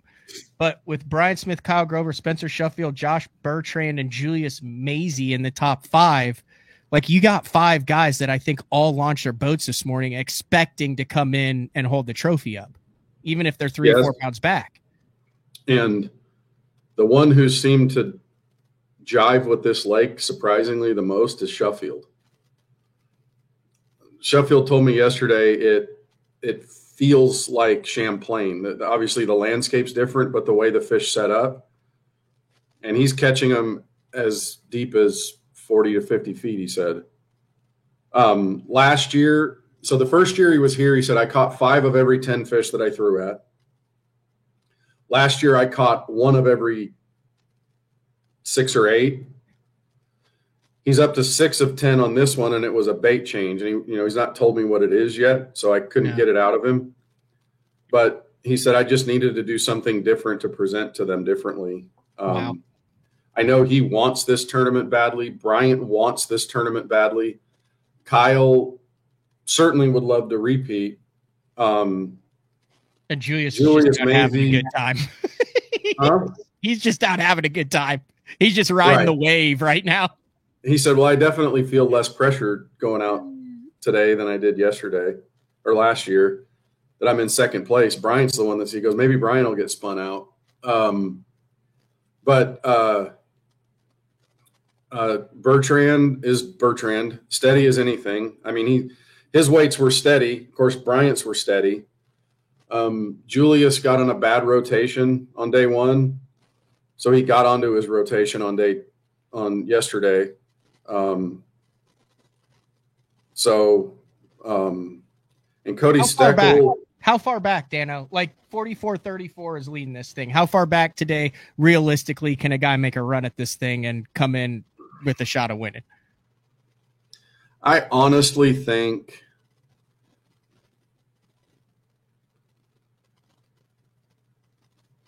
I'm saying Steckel's probably the last one that really has a chance, 39 pounds. There are definitely big fish. The 6'9" that was weighed in, or 6'09" that was weighed in yesterday was a largemouth. Good Lord. But I think Steckel at 39 pounds, because really the guys that are steady are weighing 4. I mean, you got to have you got to you're making up 4 pounds. So they got to stumble. Bryant's got to weigh. You got to have a bunch 19. of guys stumble to make that weight up. Yeah, you got it. Bryant has to weigh, 18, 19 today, and Steckel's going to have to weigh 23. Did you talk to Byron at all? Did you see what he did? He had 5 pounds the first day. Came back yesterday with 1930. He lost him. Oh, he had him hooked up? Mm-hmm. Oh, that's heartbreaking. And I think, so Kent Brown was here the first day. Yep. Ranger. Yep. And Byron came off stage, and, I'm sitting there, and I give him a hug, and Kent comes around to give him a hug, and he goes, I don't want to talk about it. I want to talk about it. And Kent kind of gives him some business, and I said, well, dude, you're fine. You'll be fine. You know what you're doing. And he goes, I hate you guys. I need to keep them buttoned, and I need to get some water. Hate you guys. Just kidding. He was fired up at the Hall of Fame to go fish that, like really fired up. I know. Here's a lesson for anybody that ever comes out here to fish this thing, especially AAAs. Buy your fishing licenses. Who got dinged? 6 people, and it DQs the pro too. Oh no. Yep. Oh, anybody like who? Can you name any? I'm not going to go there. It's. Oh, you can see the guys who zeroed on. I think what happened. Rough. I think what happens is a lot of guys that live here were on auto renew, and maybe something happened. Yeah. But when you're traveling somewhere, for the guys that think I'm going to fish it as a non-boater, make sure you have all your licenses, and if you're going to fish it as a pro, which this is one of the coolest events out there. Make sure your pro. Make sure your pro has. Make sure if you're a pro that your co-angler has this stuff. But yeah, as a pro, double check, because in these things it becomes a team tournament, and you win as a team, you lose as a team. So did I was looking down the list here. Did you get a chance? A blast from the past. You remember Keith Neiswanger, right? Oh yeah. Did you get a chance to talk with him? No, I almost walked up to him and said, Jeffrey says hi, but I didn't. He was the original. How do I want to say this? He was the original bass fishing TMZ. He had a website called The Brush Pile with Keith Neiswanger, and he wrote under a fake name. And he would come out with blogs about what was happening on the Elite Series and the FLW Tour, and during like the split and the changes and all that back in like the mid 2000s. So he was the original Slick Johnson. I guess I don't do TikTok, so I don't watch anything else. I don't watch any of that. But no, you end up getting sent a bunch of things. I'll let him dominate the TikTok landscape. Apparently. Yeah, well, as much information as we get, Matt, I still think we have a responsibility to the sport and the guys that they get the chance to be able to say the things they want to say, and it's not up to me to blow it out. When they want to communicate their changes or their things, that's up to them. Yeah. Also, if you have something and you want to say it and it's public and you don't, it's also your right to do that as well. Correct. So I'm indifferent on that topic.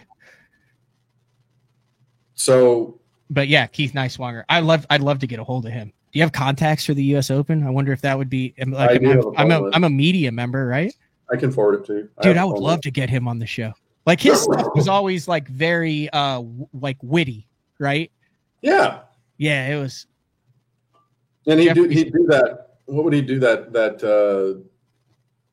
like he'd name the whatever the year, and we got Jeffries named one of his professionals of the year or something one year, nominated him and he selected him. Like it was back when people like would go to websites. Yeah. That was right after people used to go to pick up newspapers. Yeah. I'm trying to see if there's anything online about it anymore. I don't think so. No, dude, it's pretty cool. There's going to be by the end of today with the One Bass Angler of the Year standings, there'll be 25 guys that are given berths into the Bass Nation Championship for 25. Yep. Oh, that list is insane. Of who's going? Yeah, who's in the Bass Nation Championship next year? Have you seen it? From out of One Bass, you mean? Yeah.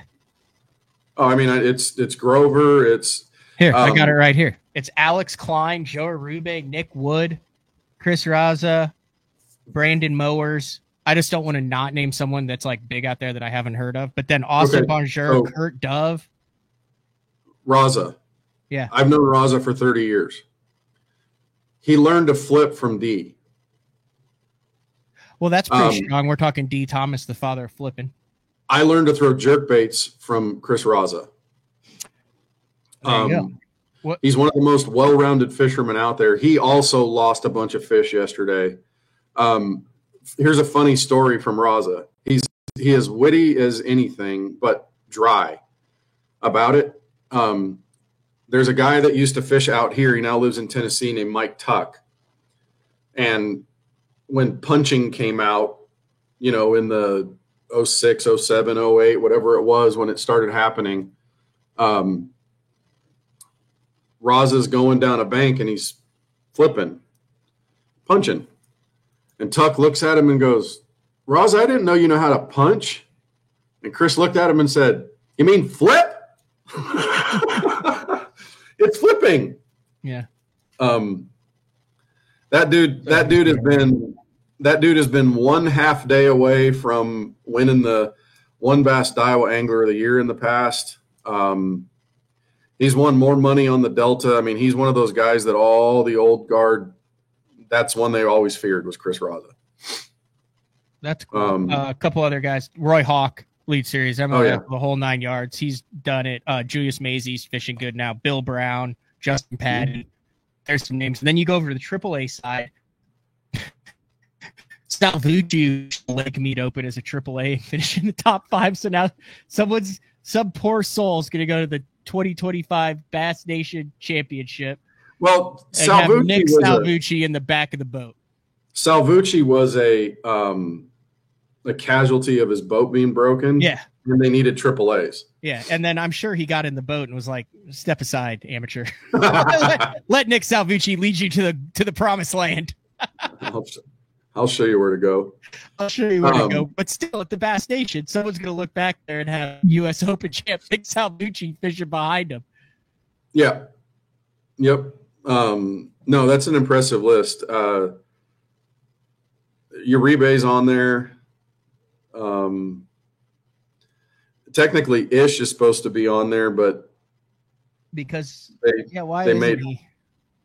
Something about he's fishing the EQs this year, and the EQs were not because I see what you're saying. It's a path to the Classic.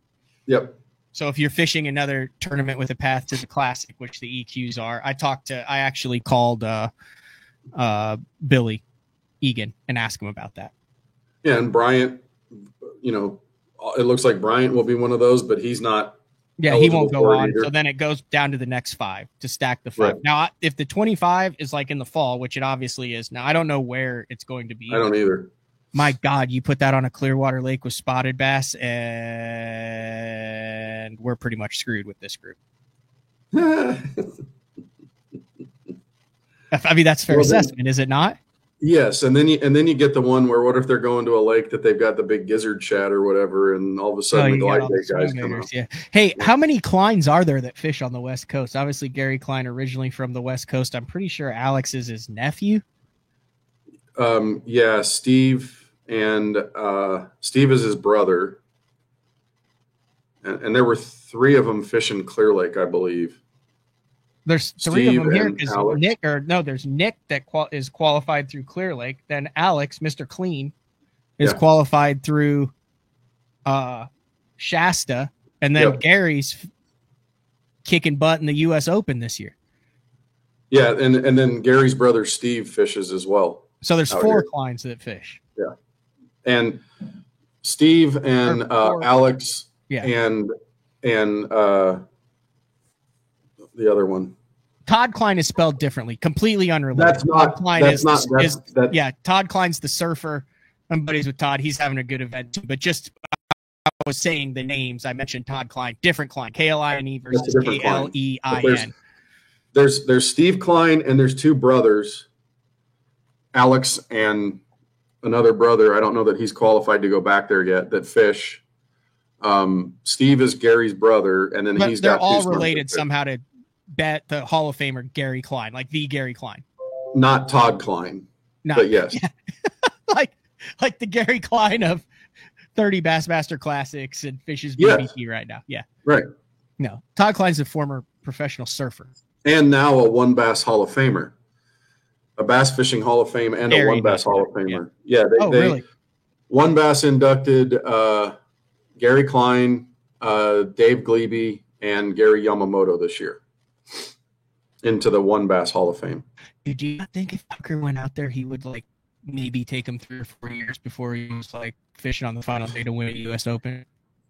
Dude, 7 days of practice. You don't think Tucker Smith would figure out how to win this tournament in 7 days? If I'm of practice? him, do you not want to win every U.S. Open? Like after that, I'm taking up golf. I mean, I'm going both in fishing, golf, and then I'm calling up Roger Federer and say, "Hey, man, teach me how to swing a racket." I'm Grand Slamming the U.S. Opens. That'd be cool. I'm serious.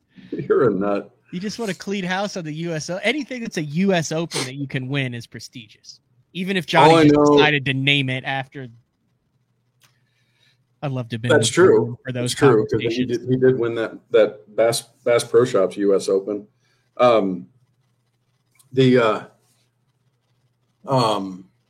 Just think about it. 7 days of official practice. Yeah, he would. Saturday to Saturday. Tucker'd have them figured out.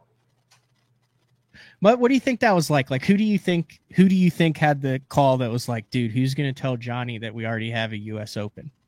Like, where did that? There had to have been that call where they had the. Well, I think there was. If I They're like, remember right. hey, Johnny. So there's this thing out west. There's this thing out west. It's called the U.S. Open, and he'd be like, and. Yeah, Well, exactly. That kind of. They've okay. kind of been doing it for like 40 years. Yeah. Okay. Well, Thanks. this is my tournament's in the U.S. and it's open to Nitro owners. Well, technically, it's not. Yeah, it's to Nitro owners who've won less than 100,000. Yeah, you had to qualify through something. I'm not ripping on Johnny. I'm just saying that would be. I would have loved to have been a fly on the wall in that. Yeah. Where the phrase? I'm sure the phrase "the show goes on" might have come out of his mouth. It might have also been one of. It might have been one of those things that won't let them sue us. Yeah. Well, now isn't Nitro and Bass Pro and all that a sponsor of One Bass? They are. Yeah. They are. Previous companies that had been involved, there was a request for bid that went out last year, expanding to 5 tournaments, and Bass Pro and Nitro won it. So, but everybody was given an opportunity to participate, and that was how it turned out to be. Ranger, well, it's technically Bass Pro and Ranger, but it's White River, so anything goes as far as marketing goes when it comes to promotion. And Garen's out here for it. Their kind of field guy. Mm-hmm. He's out here enjoying the West and all that stuff in the tournament. It's the 42nd occurrence of the U.S. Open, Matt. There were 2 years that they took off because of the switch between the original organization and One Bass picking it up. But it's 42 times this event's been held. All but the last 3 on Mead. The last 3 with the water situation couldn't quite say we're going to do it. You think in 2 years it'll be back on Mead? It's a possibility. I know that Laughlin loves having it here, and the tourism people, they are very active in keeping it here. I got you. Las Vegas, there's an awful lot for people to do in Las Vegas, and what are you talking about? It doesn't seem to. Well, I mean, Las Vegas didn't care to try to compete to keep ICAST, so yeah, it's true. They're going to turn around the next week and replace it with another convention that wants to be here, whether it's the Adult Video Awards or whatever. There's going to have stuff here. So, but Laughlin seems very, very interested in trying to keep the event here. I was going to let you go, but my buddy Juice, Jarrett from Juice's Jigs. Yeah. I'm assuming it's 10:26 on a Wednesday. He's got to be working. There's no way he's listening to this. If he is, it is what it is. He knows what's coming. If not, Juice, and you're listening, do not share this with him. I have to go get a sign. So a 6-year-old plays flag football. Yeah. Juice was dumb enough to invite me and Courtney to the game tonight. And he's coach. I'm gonna run an Omnia ad. It's 33 seconds. I gotta go grab the what we're bringing to the game tonight. We'll be right back, BTL. Omnia Pro gives you the confidence to eliminate dead water on thousands of lakes across the U.S. Exclusively through Omnia, utilize our map layers containing critical real-time satellite information to see water temperature, water clarity, and important weather data all in one place, along with 1-foot contours from Navionics and detailed CMAP social mapping. Matched with Omnia's industry-leading loyalty credit program on all your tackle and gear needs, this is the only app you need in your arsenal for success on the water. All right, good. We're back, BTL. So like I said, we're going to go into my buddy Juice's Jigs. He makes the hair jigs. He is 6-year-old and he coaches. So Courtney and I made signs. So like this is the sign that Courtney made. Number 10 on the field. Oh. Number 1 in our heart. And then Courtney made this sign. Go Parker, number 10. That's cute.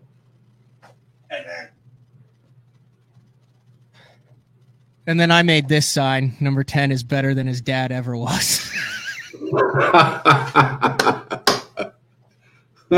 So as he's like coming down the field, or get the photo op as he coaches. That's awesome. Dude, he needs to come out here for this thing. I don't know. He's a redhead, and I don't know if that he could handle the sun. No, come out here and show the West what. Oh, the hair? Yeah. Here's the problem. The dude has an 8-year-old and a 6-year-old. He coaches girls soccer, boys baseball, flag football, works full time.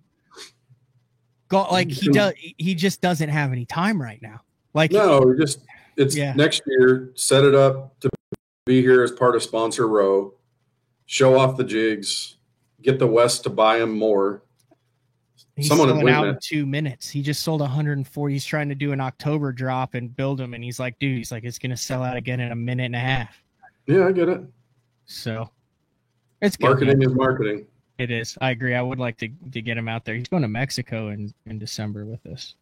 I have to get on that. Like, we had some slots open up. There were some NPFL anglers that were going to go into Mexico at Pro Bass Adventures. But they got their and it got rescheduled. It's that middle of December. If you have if you've sent an email in the past or are interested, we're actually going to get those guys on the show. I'll announce it now. I did a deal with BTL. They'll be on as an official sponsor in 2025.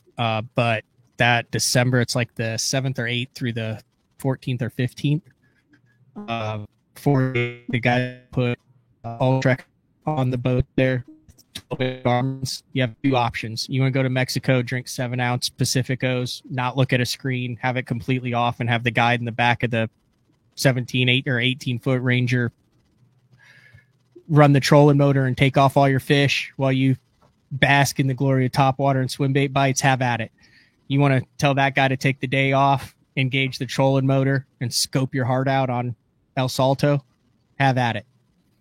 Come in for lunch, take a little siesta, do a little deal. Like the thing packed immediately, filled up, and now there's like I said, there's some spots open. So if you are interested in doing that, Matt@basszone.com. I will be responding to those emails.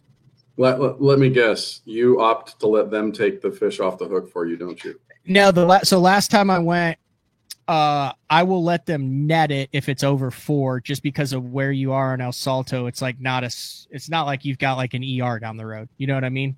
Yeah. So if you actually find yourself in a predicament, it's nice to let the dudes with the pliers. But they want to take everything off but once OL, who is our guide, kind of realized we've been around a fish or two, he kind of lets you take it off. Plus, we caught a bunch on 5/8 single swim baits on 3/4 ounce heads. So there's just one hook. But on the spook and the trap and stuff, those things are just nasty mean. Oh gosh, you've done El Salto, haven't you? Nope, never gone. The way I viewed it, I had the Delta and Clear Lake in my backyard, and if I want that kind of fishing right now, I can go to Guntersville. So no, you can't. This is different, dude, because these fish, I'm not saying you can't catch the same weight, but the fish down in Mexico, you don't understand the natural level of aggression that a largemouth has, right? We drastically lose appreciation for the unbridled kamikaze aggression that an unpressured, hungry 5-pound largemouth has. It's amazing how fast and what they can hunt down and how hard they can hit something when there's not 1% of danger going off in their head when they approach a bait. I've never seen that before. Then it's very similar to having 3 teenage daughters when you have payday. Yes, I would assume so. I've not put myself in that situation, but I'll take your word for it. No, dude, this thing is so 3:00 today. The weigh-in starts. It's kind of cool for anybody that wants to tune in. It's on One Bass's Facebook page is where they're broadcasting it. I believe the YouTube channel possibly as well, but they do it cool. You you go out in order of the pros go out in the order of their standings, but they come back in reverse. So if you're leading the tournament, you go out first, but come back in the last flight. You're the last boat due in.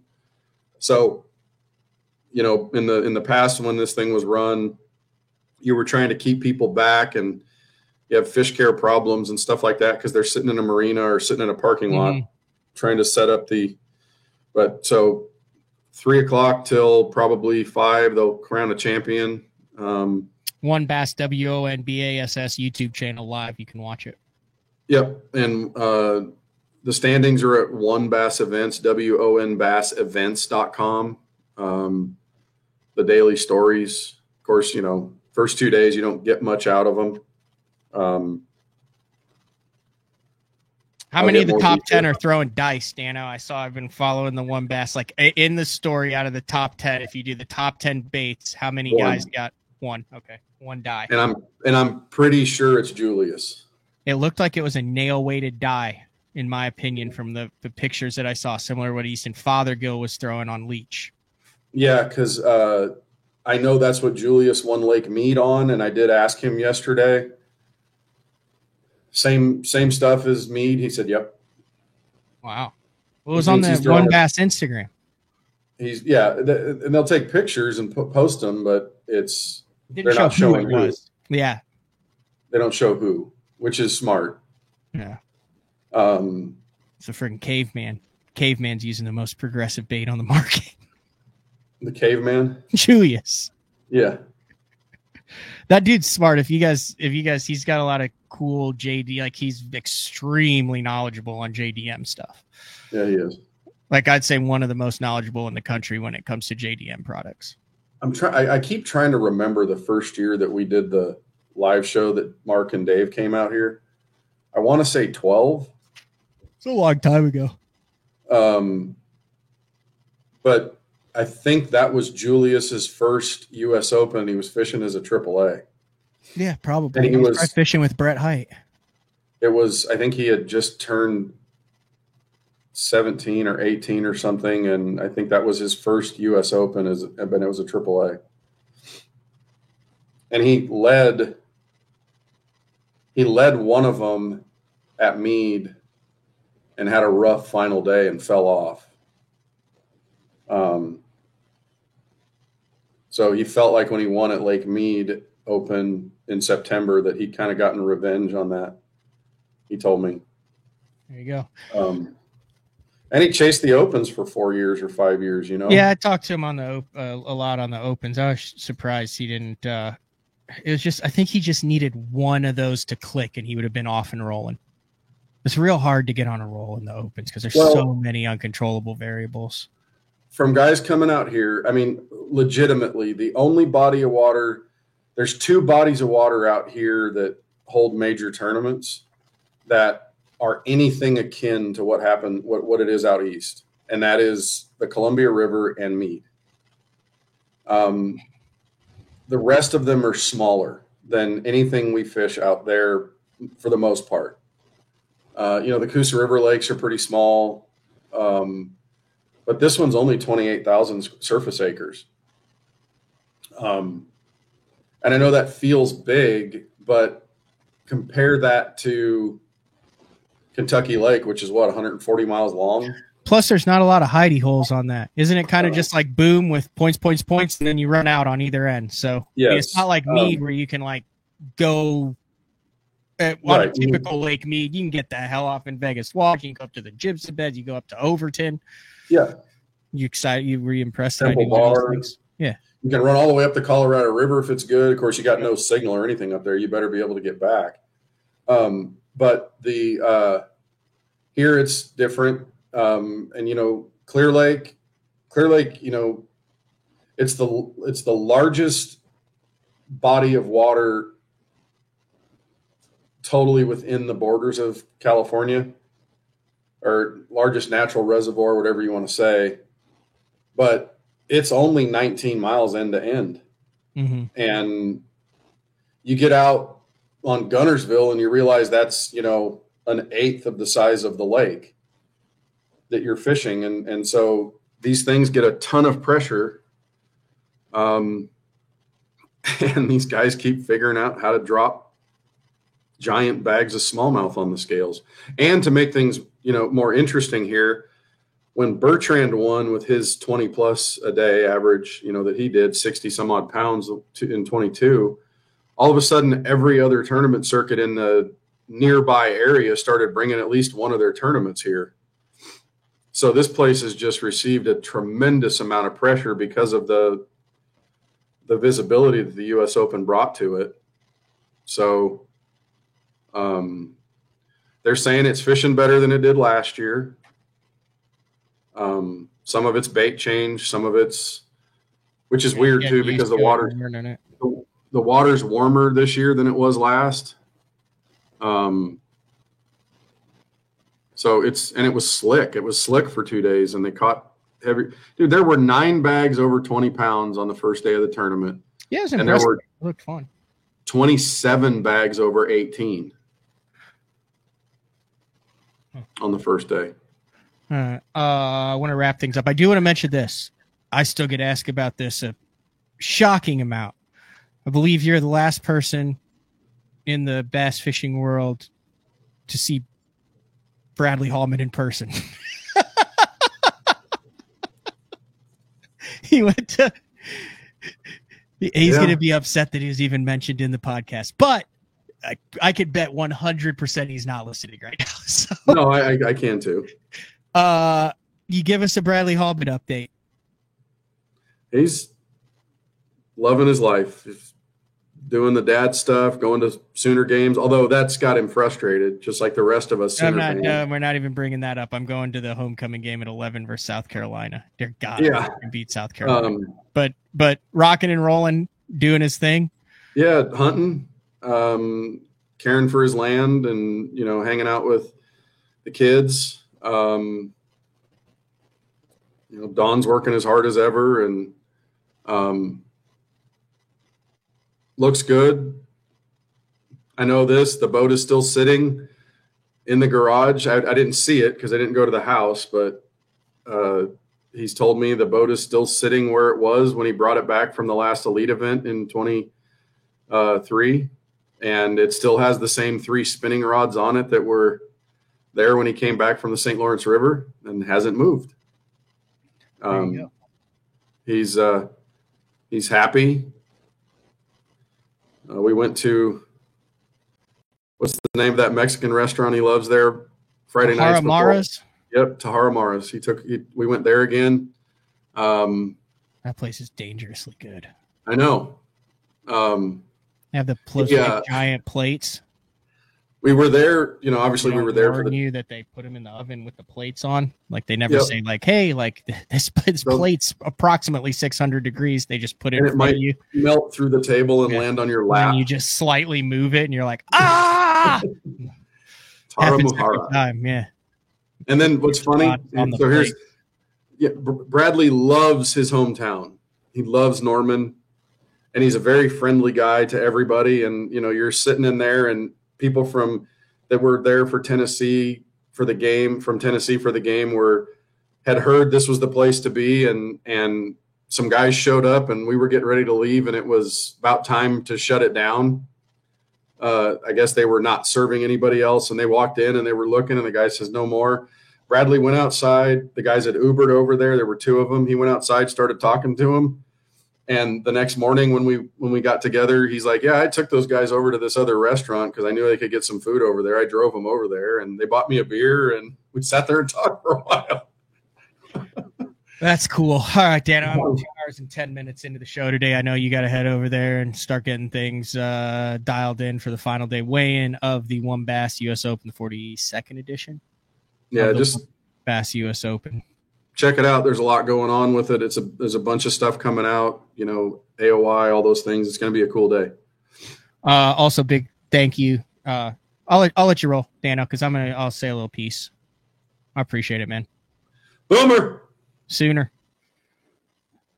Hopefully it's a Boomer Sooner winning record by the end of this year. I'm optimistic though. I'm optimistic. If you're a bass fisherman, you just got to hope that it's like, you're catching them late in the day. May not start out with a limit before noon. But also big shout out to Tucker Smith for jumping on. I said I was gonna rant. It's not like a rant. It's more just like an observation. When I was kind of going through the Tucker Smith stuff at the beginning of the show and before the show, I was like, man, and I've said this before, Bass has done an incredible job, and they do not get enough credit for it. They get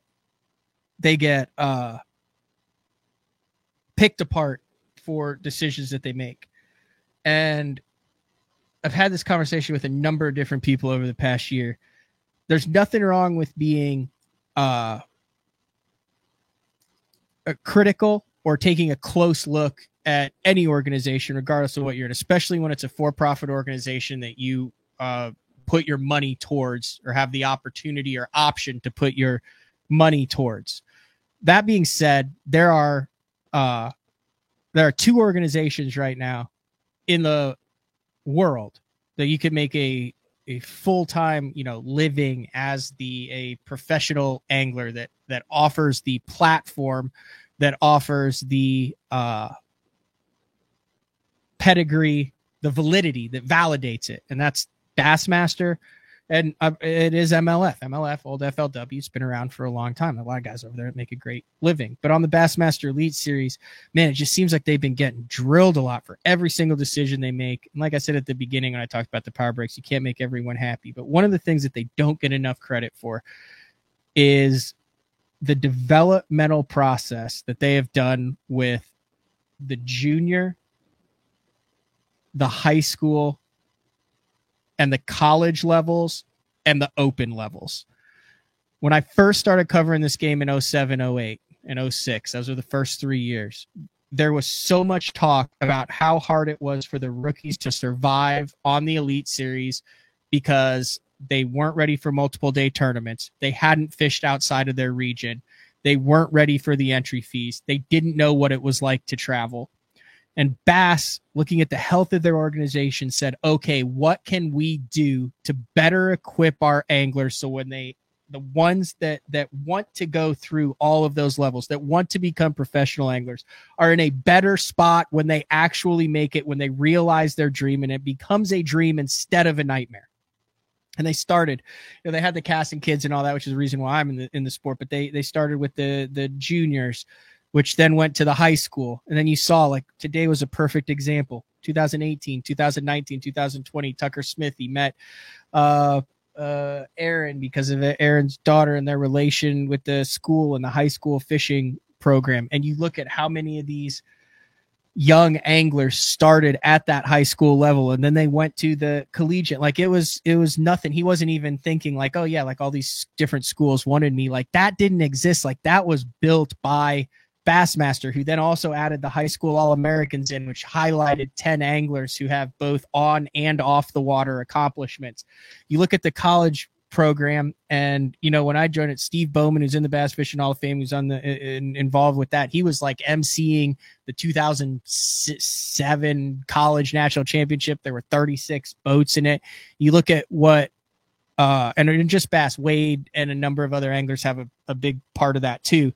But you look at how quickly that grew and how it became a staple. And then the fact that they had the guts to add a Bassmaster Classic spot to the collegiate decision, which they took a lot of flack for that from the Elite Series anglers, from the traditionalists who said, well, why are we giving a Bassmaster Classic spot to a college angler?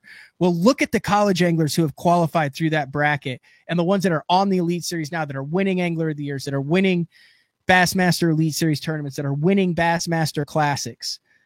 That is like was a big thing when they did that, and they stuck with their guns that. And then when they made all the changes to the Opens, going from the 3 divisions, and they had so many guys that when they went to the EQs, because they listened to the Open guys, they said, we're going to do this because we think it better prepares our anglers. And they lost some anglers on that. They took a lot of heat for that, for going for that. And yeah, it's been tweaked, and yeah, it's going to change, going into next year a little bit, but it's still a 7 tournament process, even going into next year with the 4 from each division and then the 3 that are qualifiers. And then you look at the results over the past 3 years of the longevity, the return rate, the earnings for those anglers that have been through the system. Like 30-40% of these kids have been through the system that started at the high school level, went to the collegiate level, went to the open level, and are now on the Elite Series.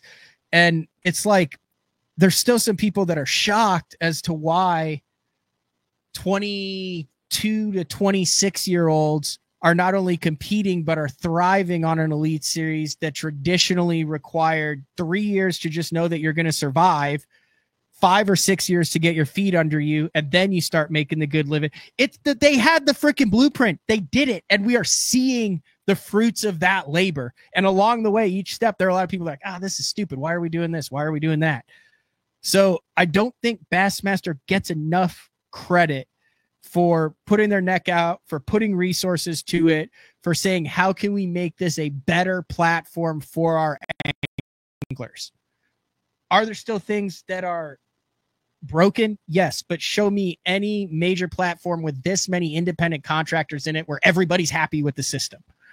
So I legitimately want to send like a attaboy to Bassmaster for what they're doing. And today's show with Tucker Smith is proof that the system works and that you're building anglers who are set up for longevity in their careers. Because Bassmaster's gotten beat around lately between some of their decisions and, you know, what they decided, what they didn't at all levels. And I think that needs to be highlighted and understood. All right, that's all I got for today.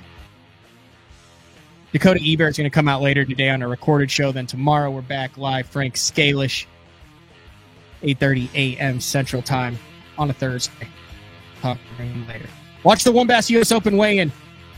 If you're listening to this show live or catching the replay, you can also catch the replay on that. Head to WON Bass, find out everything on the U.S. Open, the 42nd edition. Later.